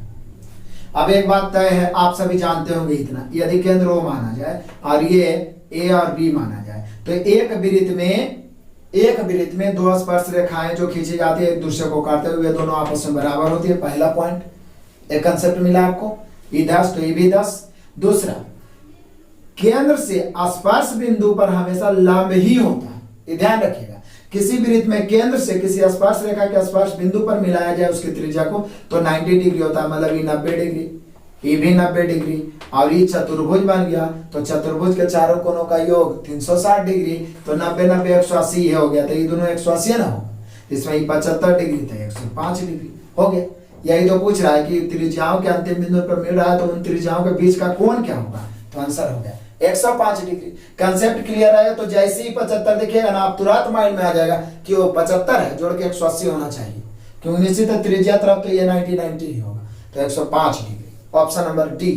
नेक्स्ट क्वेश्चन नंबर आपका 2079 आइए, वॉल्यूम 2 में ऐसा क्वेश्चन बनाए थे हम लोग, ट्रिगोनोमेट्री का है, लेकिन आसान से ही बताता हूँ। कॉट पर power 4 theta plus cot square theta बराबर 3 पूछ रहा है क्या, तो पूछ रहा है बताइए कॉसेक पर power 4 theta minus cosec square theta बराबर, इसका मान 3 होगा। बोलिए कैसे, जो देखिए पूरा मैं क्लियर करता हूँ। हमें पूछा जा रहा है क्या, या तो इसी को कॉस में बदलते हैं या उसको कॉट में बदलते हैं। जैसे चलिए इसी में कॉट स्क्वायर थीटा मैंने कॉमन ले लिया, तो इधर बच गया कॉट स्क्वायर थीटा माइनस नहीं प्लस 1। अब यहाँ पे कॉट स्क्वायर थीटा को मैंने बदला कॉसेक में, क्योंकि हम सभी जानते हैं कि cosec square theta minus cot square theta बराबर 1 होता है। ये बेसिक फॉर्मूला है, आप बचपन 7-8 क्लास से ही पढ़े होंगे। तो कॉट स्क्वायर को हम क्या लिख सकते हैं, बोले कॉट स्क्वायर उधर जाएगा तो इसको हम लिख सकते हैं कॉसेक स्क्वायर थीटा माइनस 1, और कॉट स्क्वायर थीटा प्लस 1 को हम लिख सकते हैं कॉसेक स्क्वायर थीटा। दोनों को कॉसेक में बदल दिए, और इतना बराबर 3 दिया हुआ है, तो इतना बराबर भी 3 होगा, उसी को तो लिखते जाए। अब ब्रैकेट तोड़ेंगे तो हो गया कॉसेक स्क्वायर थीटा, ये कॉसेक स्क्वायर थीटा, कॉसेक पर power 4 theta minus cosec square theta बराबर 3। यही तो आपको ज्ञात करना है कि कॉसेक पर power 4 theta minus cosec square theta का मान क्या होगा, 3। यानी सिर्फ बेसिक फार्मूला जानने की जरूरत है, रेलवे में ट्रिगोनोमेट्री का एक भी क्वेश्चन आपसे नहीं छूटेगा। तो यहाँ पे आंसर हो गया option number D. Next question number 2080। अब इसमें देखिए एक ग्राफ लंबा चौड़ा दे दिया है और एक ही क्वेश्चन दिया है एक ग्राफ में। अब इस ग्राफ को पढ़ने में जो समय लगे मैं आपको तुरंत बता दूंगा, देखिए सेकेंडों में आप बना सकते हैं। पहले तो बढ़िया से पढ़ लेते हैं। जनवरी, फरवरी, मार्च, अप्रैल, मई, जून तक है। दिए गए आंकड़े मोटरसाइकिल और कुल गाड़ियों के 2017 के शुरुआती 6 महीनों में शहर एक्स में पंजीकृत हुए संख्या हजारों में बताते हैं। मतलब जैसे कि जनवरी में 2127 दे रहे तो 21 नहीं 21,000 है, 27,000 है। फरवरी में 15,000 है, 22,000 है। सूचना चार्ट में पहली संख्या मोटरसाइकिल की और दूसरी कुल गाड़ियों की। इसका अर्थ आप समझिए मतलब जनवरी में दो आपको लंबा लंबा ग्राफ दिख रहा है, एक पर 21 तक गया है तो 21,000 मोटरसाइकिल है और बाकी 27,000 अन्य गाड़ी है। फिर आपको फरवरी में 15,000 मोटरसाइकिल है, 22,000 अन्य गाड़ी है। फिर आपको मार्च में 15,000 मोटरसाइकिल है, 25,000 अन्य गाड़ी है। उसी प्रकार से आगे भी बोला दिए गए आंकड़ों के आधार पर जनवरी से अप्रैल में जाना है। जनवरी से अप्रैल चल गए, अप्रैल 2017 के दौरान मोटरसाइकिल के अलावा मैंने मोटरसाइकिल को छोड़ दिए तो बाकी गाड़ियों के पंजीकरण की संख्या बढ़ी है। कितना बढ़ी है? 1000 में देने।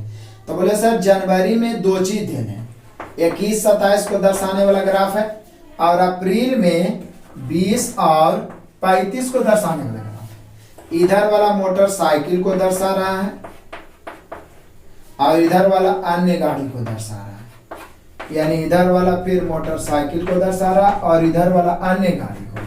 तो मोटरसाइकिल के जहां तक बात किया जाए तो जनवरी में 21 था, अप्रैल में 20 हो गया थी तो घट गया।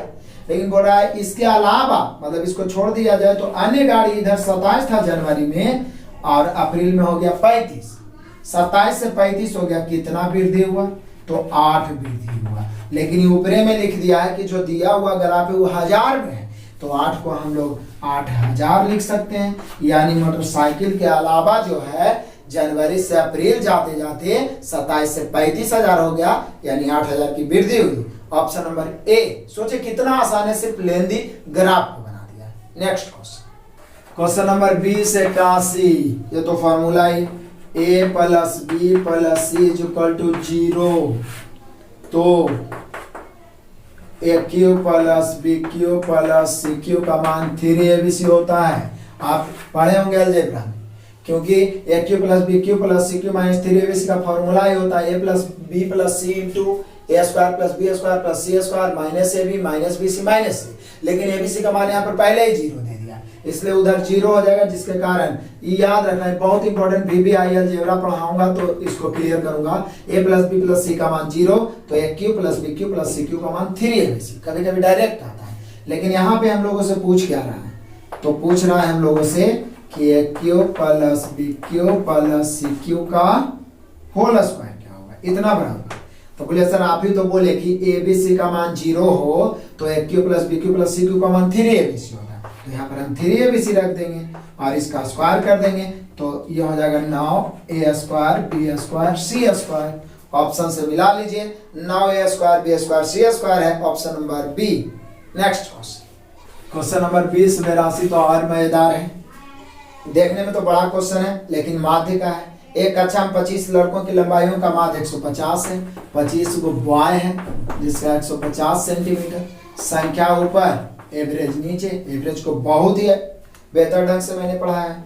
इसी कक्षा में गर्ल का एगो है 35 जिसका लंबाई है 145 सेंटीमीटर। तो सभी 60 विद्यार्थियों का ऊंचाई का संयुक्त माध्य लगभग क्या है? तो अलग अलग दिया और टोटल का निकालना, एवरेज का नियम ऊपर काट देते हैं संख्या और 25 अनुपात 5:35। अब इसका नियम बहुत ही अच्छा से मैंने एवरेज में पढ़ा है कि या तो आप पहला तरीका तो ये है कि 150 गुने 5 145 गुने 7 करिए और 7 5 12 से भाग देंगे। दूसरा तरीका 150 लेके चलिए, आप 150 आ रहा है 145 लेंगे, आप 150 से 145 कितना कम 5 कई गो है तो 5 7 35, 5 कम है तो 5 7 35 यानी माइनस 35 और बटा टोटल का निकालना है तो 5 7 12 भागा दे दीजिए।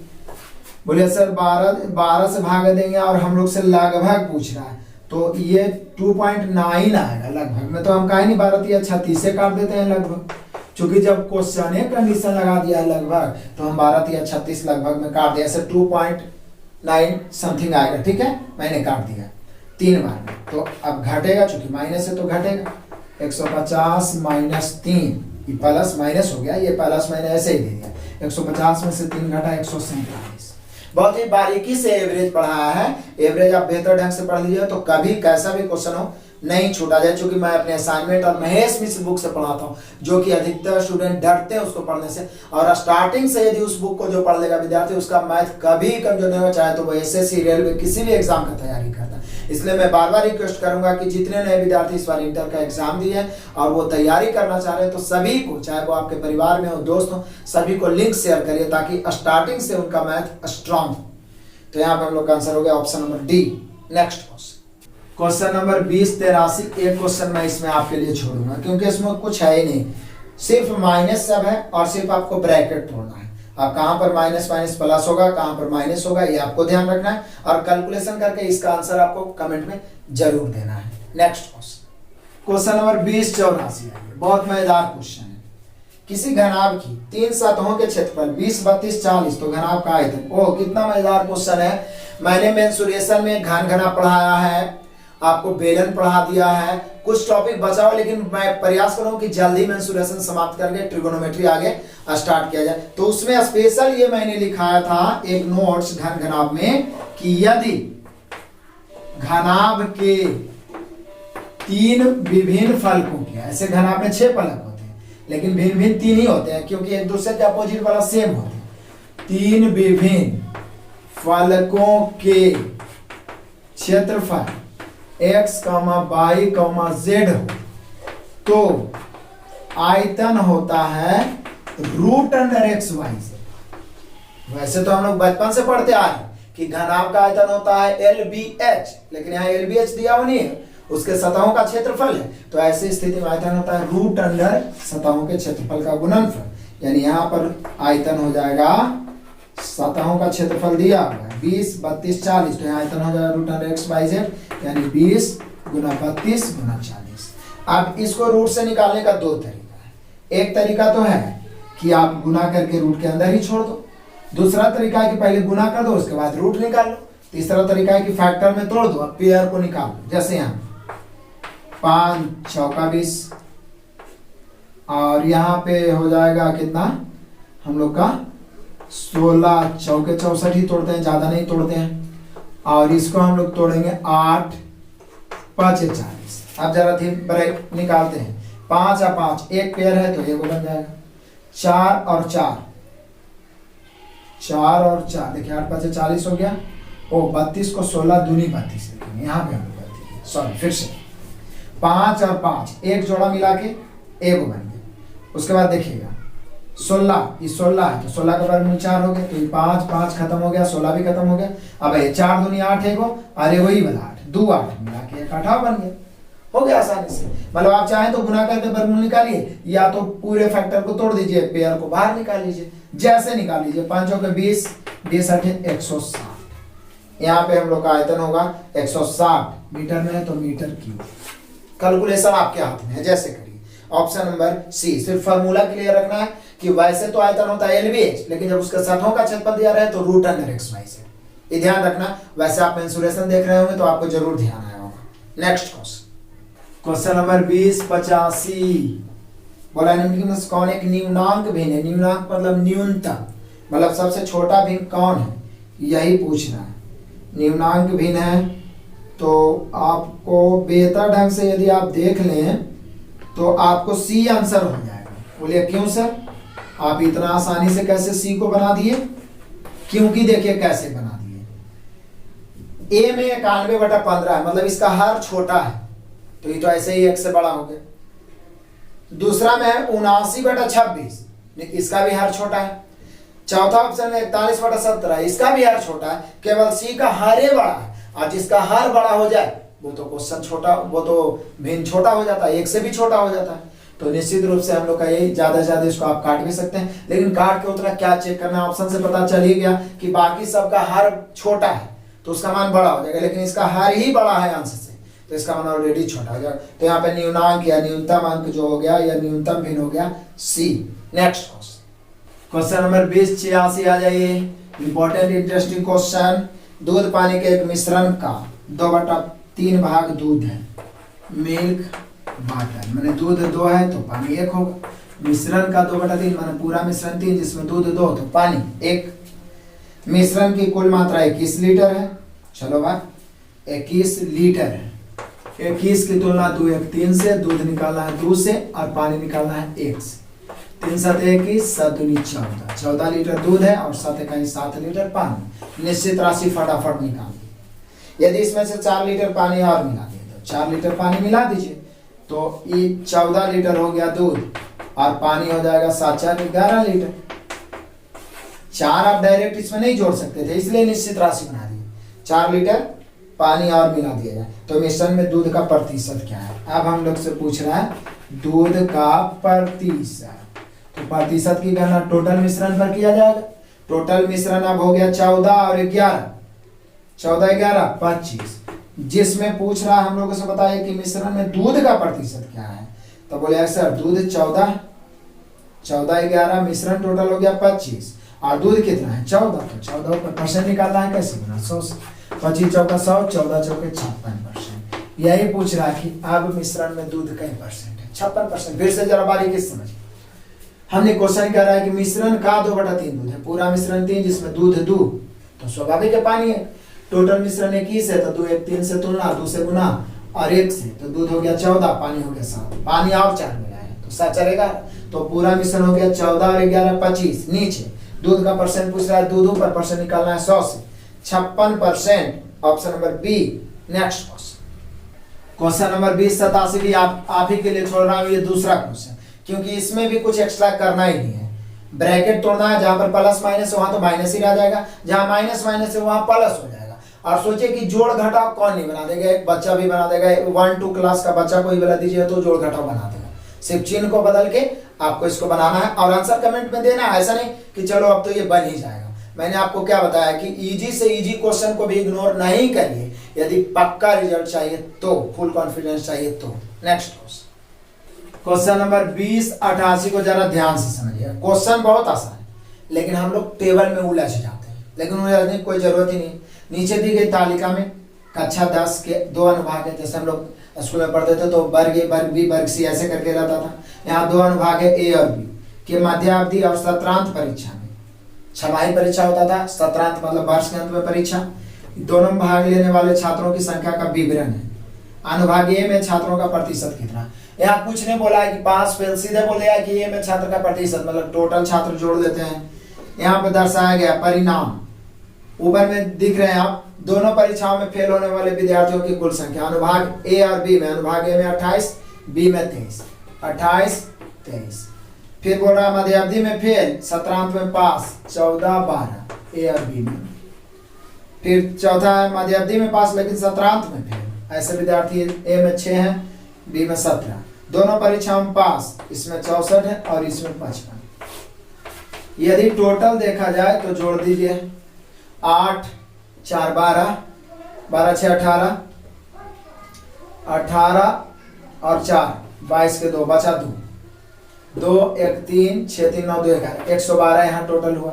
यहाँ जोड़िए 3 2 5 5 और 7 12 और 5 17 के 7 बचा 5 1 6 1 7 और 2 9 1 10 107। यानी पूरे कक्षा में जोड़ा जाए तो 7 2 9 0 और 1 1 1 और 1 219 छात्र हुआ। तो यहाँ पे हम लोगों से पूछ रहा है डायरेक्ट कि ए में छात्रों का प्रतिशत क्या है, कुछ नहीं बस यही है, ए का प्रतिशत क्या है, पास फेल कुछ नहीं, सीधे ए में छात्रों का प्रतिशत टोटल 219 नीचे, ए वाला छात्र है 112 ऊपर, परसेंट निकालना है 100 से। अब इसको काटिए, ये लगभग में ही कटे, आप काट सकते हैं क्योंकि 9 1 10 2 12, यहाँ पे तो 3 से काटने की भी कोई संभावना नहीं है, तो लगभग में इसको काटते हैं। और क्या 11,200 बटा 219 करिए ना तो 2 5 10 यानी 51.1 बार में ही लगभग कटेगा। मैं पहले इसको बना चुका हूँ, पहले भी ऑफलाइन क्लास में मैं इसको पूरा एक बार समाप्त कर चुका हूँ। आप कैलकुलेशन कर लें, थोड़ा लेंदी है, कुछ करना नहीं है, बस इसको ऑप्शन से फिर मार देना है, 51.1 होगा, ऑप्शन नंबर बी। सिर्फ परसेंटेज तो निकालना था। नेक्स्ट क्वेश्चन नंबर 20 89 देख लीजिए। किसी त्रिभुज में समकोण बनाने वाली 2 भुजाएं 3 और 4 है, इस त्रिभुज के परिवृत्त का क्षेत्रफल। बहुत मजेदार हो गया। पहली बात तो समकोण त्रिभुज हम लोग बनाते हैं, समकोण बनाने वाली भुजाएं एगो के लंब एगो के आधार कहते हैं। हम इसको 3 लेते हैं, ई 4 तो माइंड में तुरंत आ गया होगा 3 4 5। इसी वीडियो में मैंने पीछे आपको बताया, लगभग हर क्लास में मैं बताता हूँ कि पाइथागोरस 3 4 5 5 12 13 7 24 25 8 15 17 9 40 41 और 20 21 29, ई 6 को याद रखना। जैसे ही 3 4 देखे तो कारण आ गया 5। अब इसमें मैं आपको दोनों वृत्त का बता देता हूँ। एक तो बनता है इसके परिवृत्त, तो समकोण त्रिभुज के जो परिवृत्त बनता है ना, उसका कर्ण ही उसका व्यास होता है, ये आप हमेशा ध्यान रखिएगा। यानी आप कह सकते हैं कि उसका केंद्र कर्ण पर होता है और कर्ण व्यास होता है, तो जो कर्ण के आधा होता है वही त्रिज्या होता है। यानी समकोण त्रिभुज के परिवृत्त की त्रिज्या जो होता है, परिवृत्त की त्रिज्या जो होता है वो कर्ण के आधा होता है। आज के बाद आप कभी नहीं भूलिएगा, कर्ण के आधा। समकोण त्रिभुज के, चूंकि समबाहु त्रिभुज का अलग होता है, वो मैंने मेंसुरेशन में पढ़ा है, समकोण त्रिभुज के बारे में भी पढ़ा है। समकोण त्रिभुज के परिवृत्त के जो त्रिज्या होता है कर्ण का आधा होता है, ये ध्यान रखिए। तो बोलिए सर यही तो पूछ रहा है, तो कर्ण कितना है 5, 5 का आधा 5/2। अब आंसर कैसे दिया है, 5/2 दिया है। वो परिवृत्त का क्षेत्रफल, यहाँ पे किसी त्रिभुज में समकोण बनाने वाली दो भुजाएं 3 और 4 है, तो इस त्रिभुज का परिवृत्त का क्षेत्रफल क्या होगा, तो क्या दिक्कत है, इसका त्रिज्या निकल ही गया, त्रिज्या बराबर 5/2। तो हम लोग को निकाला इसका क्षेत्रफल।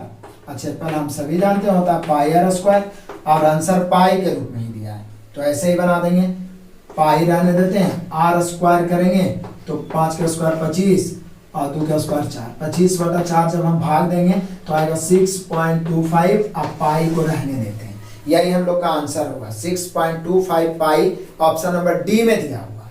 लेकिन इसका हम एक चीज और बता रहे थे, अंतःवृत्त की त्रिज्या, इसको भी आप समझ लीजिए, इसके अंतःवृत्त की त्रिज्या भी आपको याद ही रखना है।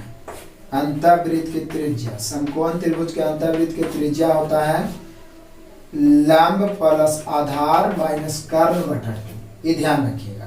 यानी यहाँ पर हो जाएगा 4 + 3 - 5/2, 4 3 7 में से 5 गया, 2/2 काट के 1 सेंटीमीटर। तो यदि अंतःवृत्त की त्रिज्या पूछता तो 1 सेंटीमीटर, लेकिन हमें परिवृत्त की त्रिज्या पूछ रहा है और वो कर्ण के आधा होता है 3 4, तो कर्ण 5, 5 का आधा 5/2। त्रिज्या नहीं पूछ रहा, क्षेत्रफल। जब त्रिज्या मालूम हो जाएगा तो वृत्त का क्षेत्रफल तो बचपन से पढ़ते आ रहे हैं, πr²। ऑप्शन जैसे पूछेगा, यदि पाई का मान रखने बोलेगा तो रखेंगे, लेकिन आंसर ऐसे ही आ रहा है 6.25, ऑप्शन नंबर डी।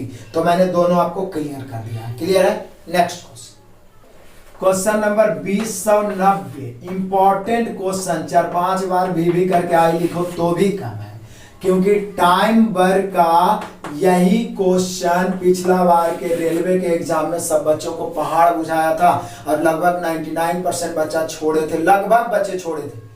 अब जिनके पास क्वेश्चन नहीं था वो अलग बात है, लेकिन लगभग बच्चे छोड़े थे इस क्वेश्चन को, क्योंकि टाइम वर्क के इस प्रकार का क्वेश्चन आपको किसी भी जनरल बुक में नहीं मिल पाएगा अंक गणित में।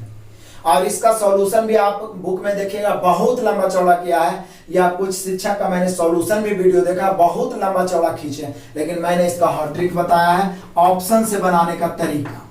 लगभग 2700 में भी 3-4-5 क्वेश्चन ऐसा सॉल्यूशन करवाए, और यहाँ भी अभी से मिलना शुरू हो गया है, रेगुलर करते जाएंगे। और इस सभी क्वेश्चन को मैं एक बार निचोड़ कर रहा हूँ, छाट रहा हूँ कि जो क्वेश्चन हार्ड था, जो पिछला बार समस्या बना था, उसका अलग से भी वीडियो बना के एक ही जगह 10-15 क्वेश्चन डाला जाए, ताकि समस्या ही पूरा समाप्त हो जाए। तो यहाँ पर मैं आपको बिल्कुल कंसंट्रेट होकर देखिए, ऑप्शन से बताता हूँ। क्वेश्चन तो बहुत बड़ा है।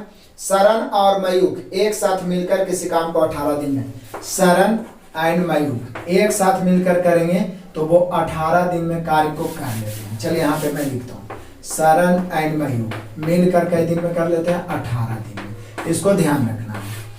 तो हम सरन प्लस मयूख बराबर 18 नहीं कर सकते, लेकिन उसका क्षमता को हम बराबर कर सकते हैं। तो सरन के क्षमता उल्टेंगे तो 1/s, मयूख के 1/n बराबर 1/18। यहाँ जो आप नियम टाइमर का जनरल जानते हैं, मैंने भी अपने मास्टर वीडियो में ऐसा क्वेश्चन नहीं बता पाया हूँ, इसलिए उससे बनेगा नहीं, सीधा 1/s 1/m बराबर 1/18 इक्वेशन बन हो गया। बहुत ही शॉर्ट में बताऊंगा, आप भरोसा रखिए। अब कहता है वहां पर मयूख इसी कार्य को अकेले करता है, मयूख अकेले कर रहा है और 1/3 कार्य पूरा करके काम को छोड़ देता है। मयूख अकेले कर रहा है और मात्र 1/3 काम ही करता है, तो निश्चित है जो सरन है यानी एस सरन है वो निश्चित ही 2/3 काम करेगा, क्योंकि किसी भी काम का 1/3 काम कर लेने का मतलब है 2/3 बचना। तो 2 आदमी है, तो एक मयूख है तो दूसरा सरन ही है, तो 1/3 मयूख कर लिया तो बाकी सरन करेगा। लेकिन ऐसा करने में इसके बाद सरन कार्य को अकेले करता, देखिए लिख दिया है ना कि वहां पर मयूख इसी कार्य का अकेले करता है और 1/3 काम पूरा करके छोड़ देता है। इसके बाद सरन काम करता है, इस प्रकार दोनों मिलाकर उसको लग जाता है 40 दिन। कह दें 40 दिन। यदि मयूख सरन से ज्यादा तेजी से काम कर लेता है तो सरन अकेले कितने दिनों में पूरे काम को करेगा। विश्वास रखिए, आपको ऑप्शन से बनाइएगा तभी जल्दी बन पाएगा, और नहीं तो जल्दी क्या बनेगा ही नहीं। कुछ टीचर तो इतना लंबा चौड़ा बता दिया कि बनाते बनाते ही आप देखते देखते ही भूल जाइएगा। तो देखिए शॉर्ट में कैसे, मानिए पहला ऑप्शन आंसर यदि होता है, हम सभी को ज्ञात करना है कि सरन से जाते ही समयुक्त करता है, तो बोल रहा है सरन अकेले कितने दिनों में काम करेगा। तो हम ऑप्शन नंबर ये चलते हैं कि सरन मान लिया जाए 45 दिन में काम करना है। ऑप्शन ए में 45 दिन, तो निश्चित है सरन के स्थान पर हम 45 दिन रख के देखेंगे। तो यहाँ पे जैसे ही हम 45 रखेंगे तो 45 गुना 2/3, 15 दिया 45, 15 दूनी 30। अब 30 यहाँ पे आया, आई प्लस में है m गुना 1/3 बराबर 40। 30 उधर जाके घटेगा तो m गुना 1/30 बराबर 30 उधर घटेगा तो 10, यानी यहाँ पर m का मान आ गया 10 तिया 30। यानी आप सरन को 45 लेकर चलिए तो मयुक्त 30 होना चाहिए। अब यहाँ पे आप आंसर नहीं मार सकते हैं। अब सरन का 45 लिए चले तो मयुक्त 30 आया है। अब यहाँ पर 30, सरन का 30 मयुक्त का 45 रखेंगे तो जोड़ के 1/18 आना चाहिए। यदि आ रहा है तो ऑप्शन सही है, नहीं तो दूसरा ऑप्शन चेक करना पड़ेगा। तो बोले सर तब करें क्या, तो कोई बात नहीं, यहाँ पर हम लोग चेक करते हैं, रख देते हैं सही में आता है कि नहीं। चलिए यहीं पे 1/, सरन को हम 45 लिए, मयुक्त को 30 आ गया, 1/30, 1/45, 45 और 30 का एलसीएम 90, 90 में 45 से भाग 2, 90 में 30 से भाग 3, 3 दो 5/90 यदि हम करते हैं तो 18/5 का 5 और 18/90 1/18 आ जाता है, यानी कि सही है। हम कह सकते हैं कि सरन अकेले 45 दिन में कर देगा, मयूख अकेले 30 दिन में। तो हमारा ऑप्शन नंबर ये है। यदि ये सही नहीं होता तो फिर यहीं पे आपको पता चल जाता कि 1/18 आएगा ही नहीं, तो फिर दूसरा ऑप्शन चेक करते हैं। और यही सबसे आसान तरीका, आप भरोसा रखिए। 4-5 क्वेश्चन वॉल्यूम 2 में भी आया था, अब वॉल्यूम 1 में आगे यहाँ से कम 8-10 क्वेश्चन मिलेगा।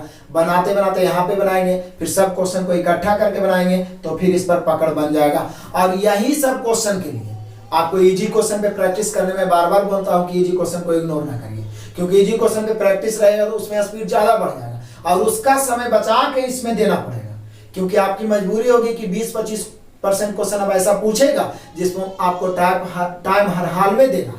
इससे आप बोर होइएगा तो आप अंत पॉइंट पे अंतिम बिंदु पर जाकर अटक जाइएगा, कभी कभी मेरिट में अटक जाइएगा, कभी आपको रिजल्ट होने से पॉइंट 1 से अटक जाइएगा, तो ये गलत बात है। इसलिए कहीं पे कोई स्थान नहीं छोड़ना। हम 100% आपके साथ हैं।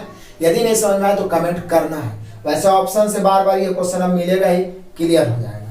Next question number 20-91। चलिए, मेरी वर्तमान आयु का 3/5 भाग उतना ही है जितना कि मेरे चचेरे भाई में से एक की आयु का 5/6 है। मेरी 10 साल पहले आयु उनकी आज से 4 साल बाद की आयु की होगी। मेरी वर्तमान आयु क्या है, अब समझना है। मेरी और मेरा चचेरे भाई लिख देता हूँ, कोई बात नहीं भाई, कोई रहे चचेरे भाई। मेरी वर्तमान आयु का 3/5 उतना ही है जितना कि मेरे चचेरे भाइयों में से एक की आयु का 5/6 है। मतलब मेरे आयु का 3/5 बराबर चचेरे भाई के आयु का 5/6। क्लियर है। तो यानी हम कह सकते हैं कि मेरी आयु और चचेरे भाई की आयु का रेशियो निकाल देता हूँ। 2 या 2 से अधिक राशि बराबर हो तो कोफिशिएंट उलट जाता है। इधर तिरछा गुणाओं के छेद 18 उधर चला जाएगा और ये वाला 25 है तो 25 इधर आ जाएगा। यानी मेरी आयु और मेरे चचेरे भाई की आयु का अनुपात 25:18 हो गया। हमने क्वेश्चन के अनुसार। अब बोला मेरी 10 साल पहले की आयु, ये वर्तमान के बात है। 10 साल पहले की आयु उनकी आज से 4 साल बाद की आयु होगी। तो अब 10 साल पहले मतलब 10 घटाना पड़ेगा, यहाँ 4 जोड़ना पड़ेगा। समझिए, यहाँ 10 घटाना पड़ेगा, यहाँ 4 जोड़ना पड़ेगा। तो बोले सर ऐसा तो तभी होगा जब x मानेंगे, कुछ निश्चित राशि मानेंगे। तो मेरे 10 साल पहले का आयु तो 25x - 10 उनके मतलब चचेरे भाई के 4 साल बाद के आयु के बराबर होगा। आयु होगी मतलब बराबर होगी। तो पूछ रहा है कि मेरी आयु वर्तमान में क्या है। x का मान निकालिए पहले। 18x इधर आएगा, 25x में से 18x घटेगा 7x, 10 उधर जाके 4 में जुटेगा 14, 7 दूनी 14। मेरी वर्तमान आयु पूछ रहा है तो 25x आया है। मेरी वर्तमान आयु 25 × 2, 25 दूनी 50 वर्ष। यानी मेरी वर्तमान आयु 50 वर्ष हो। मेरी वर्तमान आयु कितना हो गया 50 वर्ष, ऑप्शन नंबर डी। मेरी वर्तमान आयु मतलब मेरी नहीं, जो क्वेश्चन में बोला वो आदमी के हम बता रहे हैं, ठीक है। मेरा अभी 50 साल नहीं हुआ, 50 वर्ष, option number D. Next question number 20 में तो और आसान है, सिर्फ छाटना है। नीचे दी गई संख्या में कौन सी परिमेय संख्या नहीं है? तो जो रूट से पूरा निकल जाए वो परिमेय संख्या नहीं है, जो रूट में कुछ भी बच जाए वो परिमेय संख्या हो जाए। मतलब कि अब परिमेय संख्या नहीं होगा और रूट से निकल जाए तो परिमेय संख्या हो जाए। ऑप्शन ए रूट 64, ये तो पूरा निकल रहा है, तो ये तो हो गया परिमेय संख्या। मतलब जो पूर्ण संख्या है वो भी परिमेय संख्या होता है। अब रूट 2 होता है, ए और बी तो दोनों एक ही ऑप्शन है, क्योंकि रूट 64 और रूट यहाँ घात में 2 64, तो बात ही यहाँ भी कुछ नहीं है, तो वो है ही, तो इसका भी मान, इसका भी मान 8, ये भी परिमेय, ये भी परिमेय। दूसरा है क्यूब रूट ऑफ 8, इसका मान 2, ये भी परिमेय। और चौथा ऑप्शन है सिर्फ रूट 8, तो ये बच जाएगा 2 रूट 2, और रूट में एक को बच गया, उसके निकालने की कोई संभावना नहीं, तो यही हो गया अपरिमेय। अपरिमेय मतलब परिमेय नहीं है, यानी option number D. Next question 93, बहुत ही आसान क्वेश्चन है, जरा ध्यान से। 750 रुपये निवेशित राशि, मतलब मूलधन 750, 3 महीने, समय 3 महीने, ब्याज 18 रुपया, प्रति वर्ष साधारण ब्याज की दर क्या है? बोले सर ये तो बचपन से पढ़ रहे हैं, दर बराबर होता है ब्याज गुना 100 भट्टा मूलधन गुना समय, बस मान रख दो। ब्याज 18 रुपया दिया हुआ है और 100 तो 100 है, मूलधन 750 है और समय 3 महीना, इसको वर्ष में बता देते हैं क्योंकि वार्षिक दर पूछ रहा है। काट देते हैं 3 चौका 12, अब इसको काट देते हैं 25 चौका 100, 25 तिहाई 75, 30 बार में 6 तिहाई 18, 6 5 30। अब तो कट नहीं रहा है भाई, ये तो 4 बटा में, तो 4 तो ऊपर ही जाएगा, 4 चौक 16, 16 तिहाई 48, 48 आई वाला बटा में कितना हो जाएगा 5। क्लियर है? 48 बटा 5 भागा देंगे तो 9 बचे 45 और बच गया कितना 3, तो 6 बचे 30, 9.6 आएगा। यानी हम लोग का ब्याज का दर जो प्राप्त हुआ वो हुआ 9.6% वार्षिक, option number B. Next question number 20 94, age का क्वेश्चन। देखिए एक ही वीडियो में एज का कितना क्वेश्चन मिल गया, इसलिए मैं फिर से कहूंगा मास्टर वीडियो एज का देख लीजिए और मास्टर प्रैक्टिस वीडियो आएगा उसको भी देख लेंगे। यहाँ 2 चचेरे भाइयों की वर्तमान आयु का योग 46 वर्ष, 8 साल पहले बड़े की आयु छोटे की आयु की दुगनी से, ये सब क्वेश्चन तो ऐसे ही बन जाएगा टाइप से ही। बड़े छोटे, अब चचेरा रहे चाहे मौसेरा रहे, बड़े छोटे हो ही गया। कई वर्ष पहले, 8 साल पहले बड़े की आयु छोटे से दुगनी थी 1, तो ये कितना 2, बड़े चचेरे भाई की आयु। तो मैंने पहला पॉइंट ही एज में लिखाया है कि 2 व्यक्तियों की आयु का अंतर तो सेम ही होता है, लेकिन जिस समय का अनुपात रहे निश्चित राशि उसी समय के लिए जाइए। यहाँ योग दिल है वर्तमान में, वर्तमान योग कई वर्ष है 46 वर्ष, लेकिन रेशियो है 8 वर्ष पहले का, तो योग भी 8 वर्ष पहले ले जाइए। बोले सर 8 वर्ष पहले ले जाना मतलब 8 घटाएंगे, तो दोनों भाई में 8 घटाएंगे तो 8 8 16, योग में 16 घटेंगे तो बचेगा 30। तो योगफल 8 वर्ष पहले दोनों का 30 है, यहाँ रेशियो 2 1 3, योगफल की तुलना योगफल से, बड़े भाई की वर्तमान तो 2 से गुना, 3 से 10 तिहाई 30 और 10 दूनी 20, लेकिन ये जो 20 वर्ष है ना वो 8 वर्ष पहले है, क्योंकि ये पॉइंट भी मैंने एज में लिखा है कि जिस समय का रेशियो रहे परिणाम उसी समय का आता है। तो बोले सर 8 वर्ष पहले बड़ा भाई 20 साल का था, तो वर्तमान में 8 जोड़ दीजिए ना, हो जाएगा 28 वर्ष। यानी वर्तमान में बड़े चचेरे भाई की आयु 28 वर्ष। मतलब कहीं पर से गलती होने की कोई संभावना ही नहीं बचेगा यदि आप मास्टर वीडियो एज देख लेते हैं और प्रैक्टिस कर लेते हैं, तो जरूर देखिएगा। ऑप्शन नंबर सी। नेक्स्ट क्वेश्चन नंबर 20 95, देखिए इसको शॉर्ट में बताते हैं। पुराने स्टॉक को समाप्त करने के लिए एक व्यक्ति ने 3420 में एक चाय का सेट बेचा। बेचा कितना में 3420 में, यहाँ पे निश्चित राशि है मैं ऊपर लिख रहा हूं 3420 में बेचा। अब ये जो बोल रहा है ना कि 3420 में बेचा, जो मतलब जो 3420 में बेचा विक्रय मूल्य है जो लागत कीमत से 43% कम है, तो बोले सर लागत कीमत वैसे भी अपने आप में 100 होता है, परसेंट का चर्चा किया तो लागत 100 और बेचा 43% कम में, मतलब 57 में ही बेच दिया। हमने क्वेश्चन ही कहा कि लागत कीमत से 43% कम में बेचा है 3420 में, लेकिन वो लागत कीमत से 43% कम है, यानी उसका 57% है। अब कह रहा है कि इस पर 10% लाभ है तो विक्रेता को कितना अधिक में बेचना चाहिए था।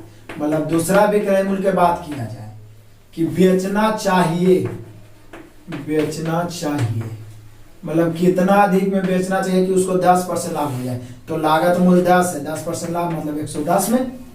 क्लियर।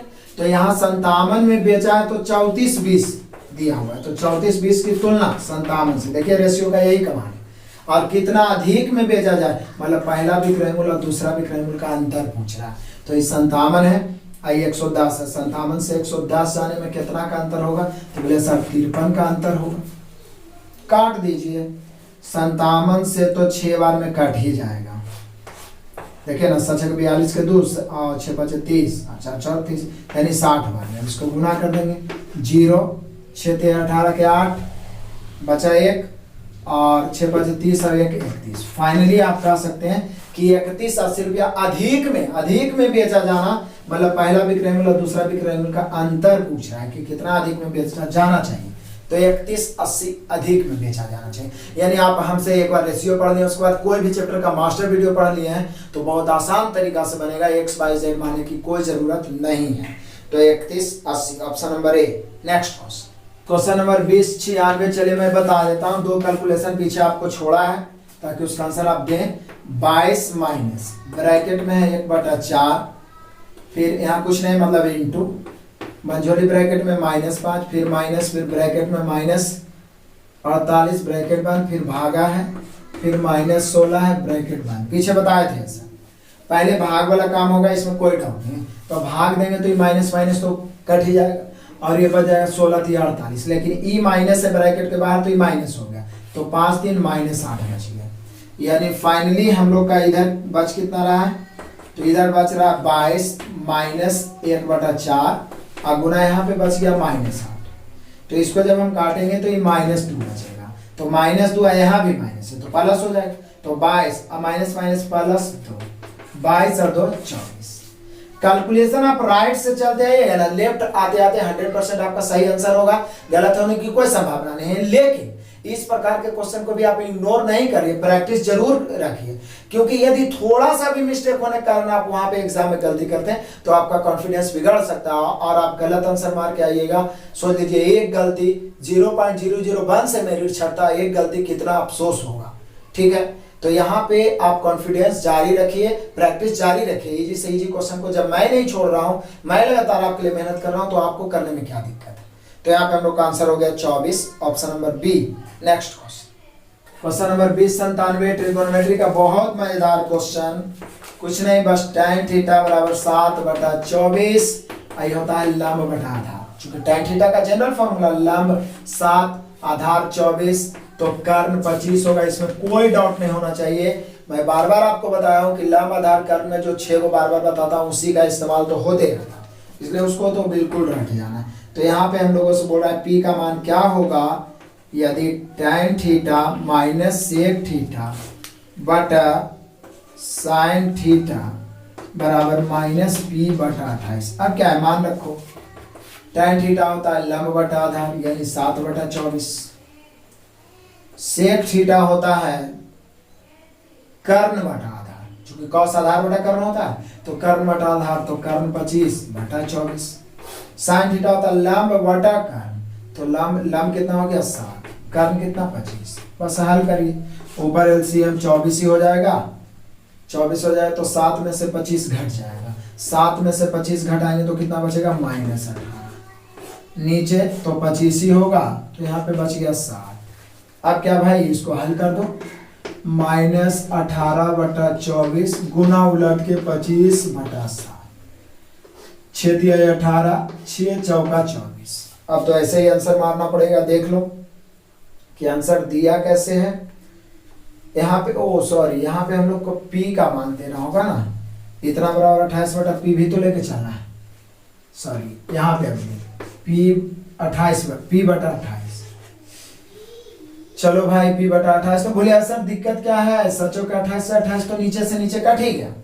अब इधर बच गया आपका कितना 25 × 75, P बराबर कितना बच जाएगा, हम लोग का बच जाएगा P बराबर, वैसे तो हम लोग का -75 बच रहा है लेकिन ऑप्शन में 75 दिया है। अब गलती यहाँ पे -P है भाई, -P है यहाँ पे, यहीं पे हम लोग माइनस और माइनस कैंसिल कर देंगे, 25 तिहाई 75, यानी माइनस नहीं होगा, सिर्फ पी का मान हो गया 75। कुछ नहीं करना था, बस यहाँ पे बराबर में पी बटा 28 माइनस पी बटा 28 लेके चलेंगे, हल करेंगे, काट के मान पुट करके पी का मान फाइनली बचेगा 75।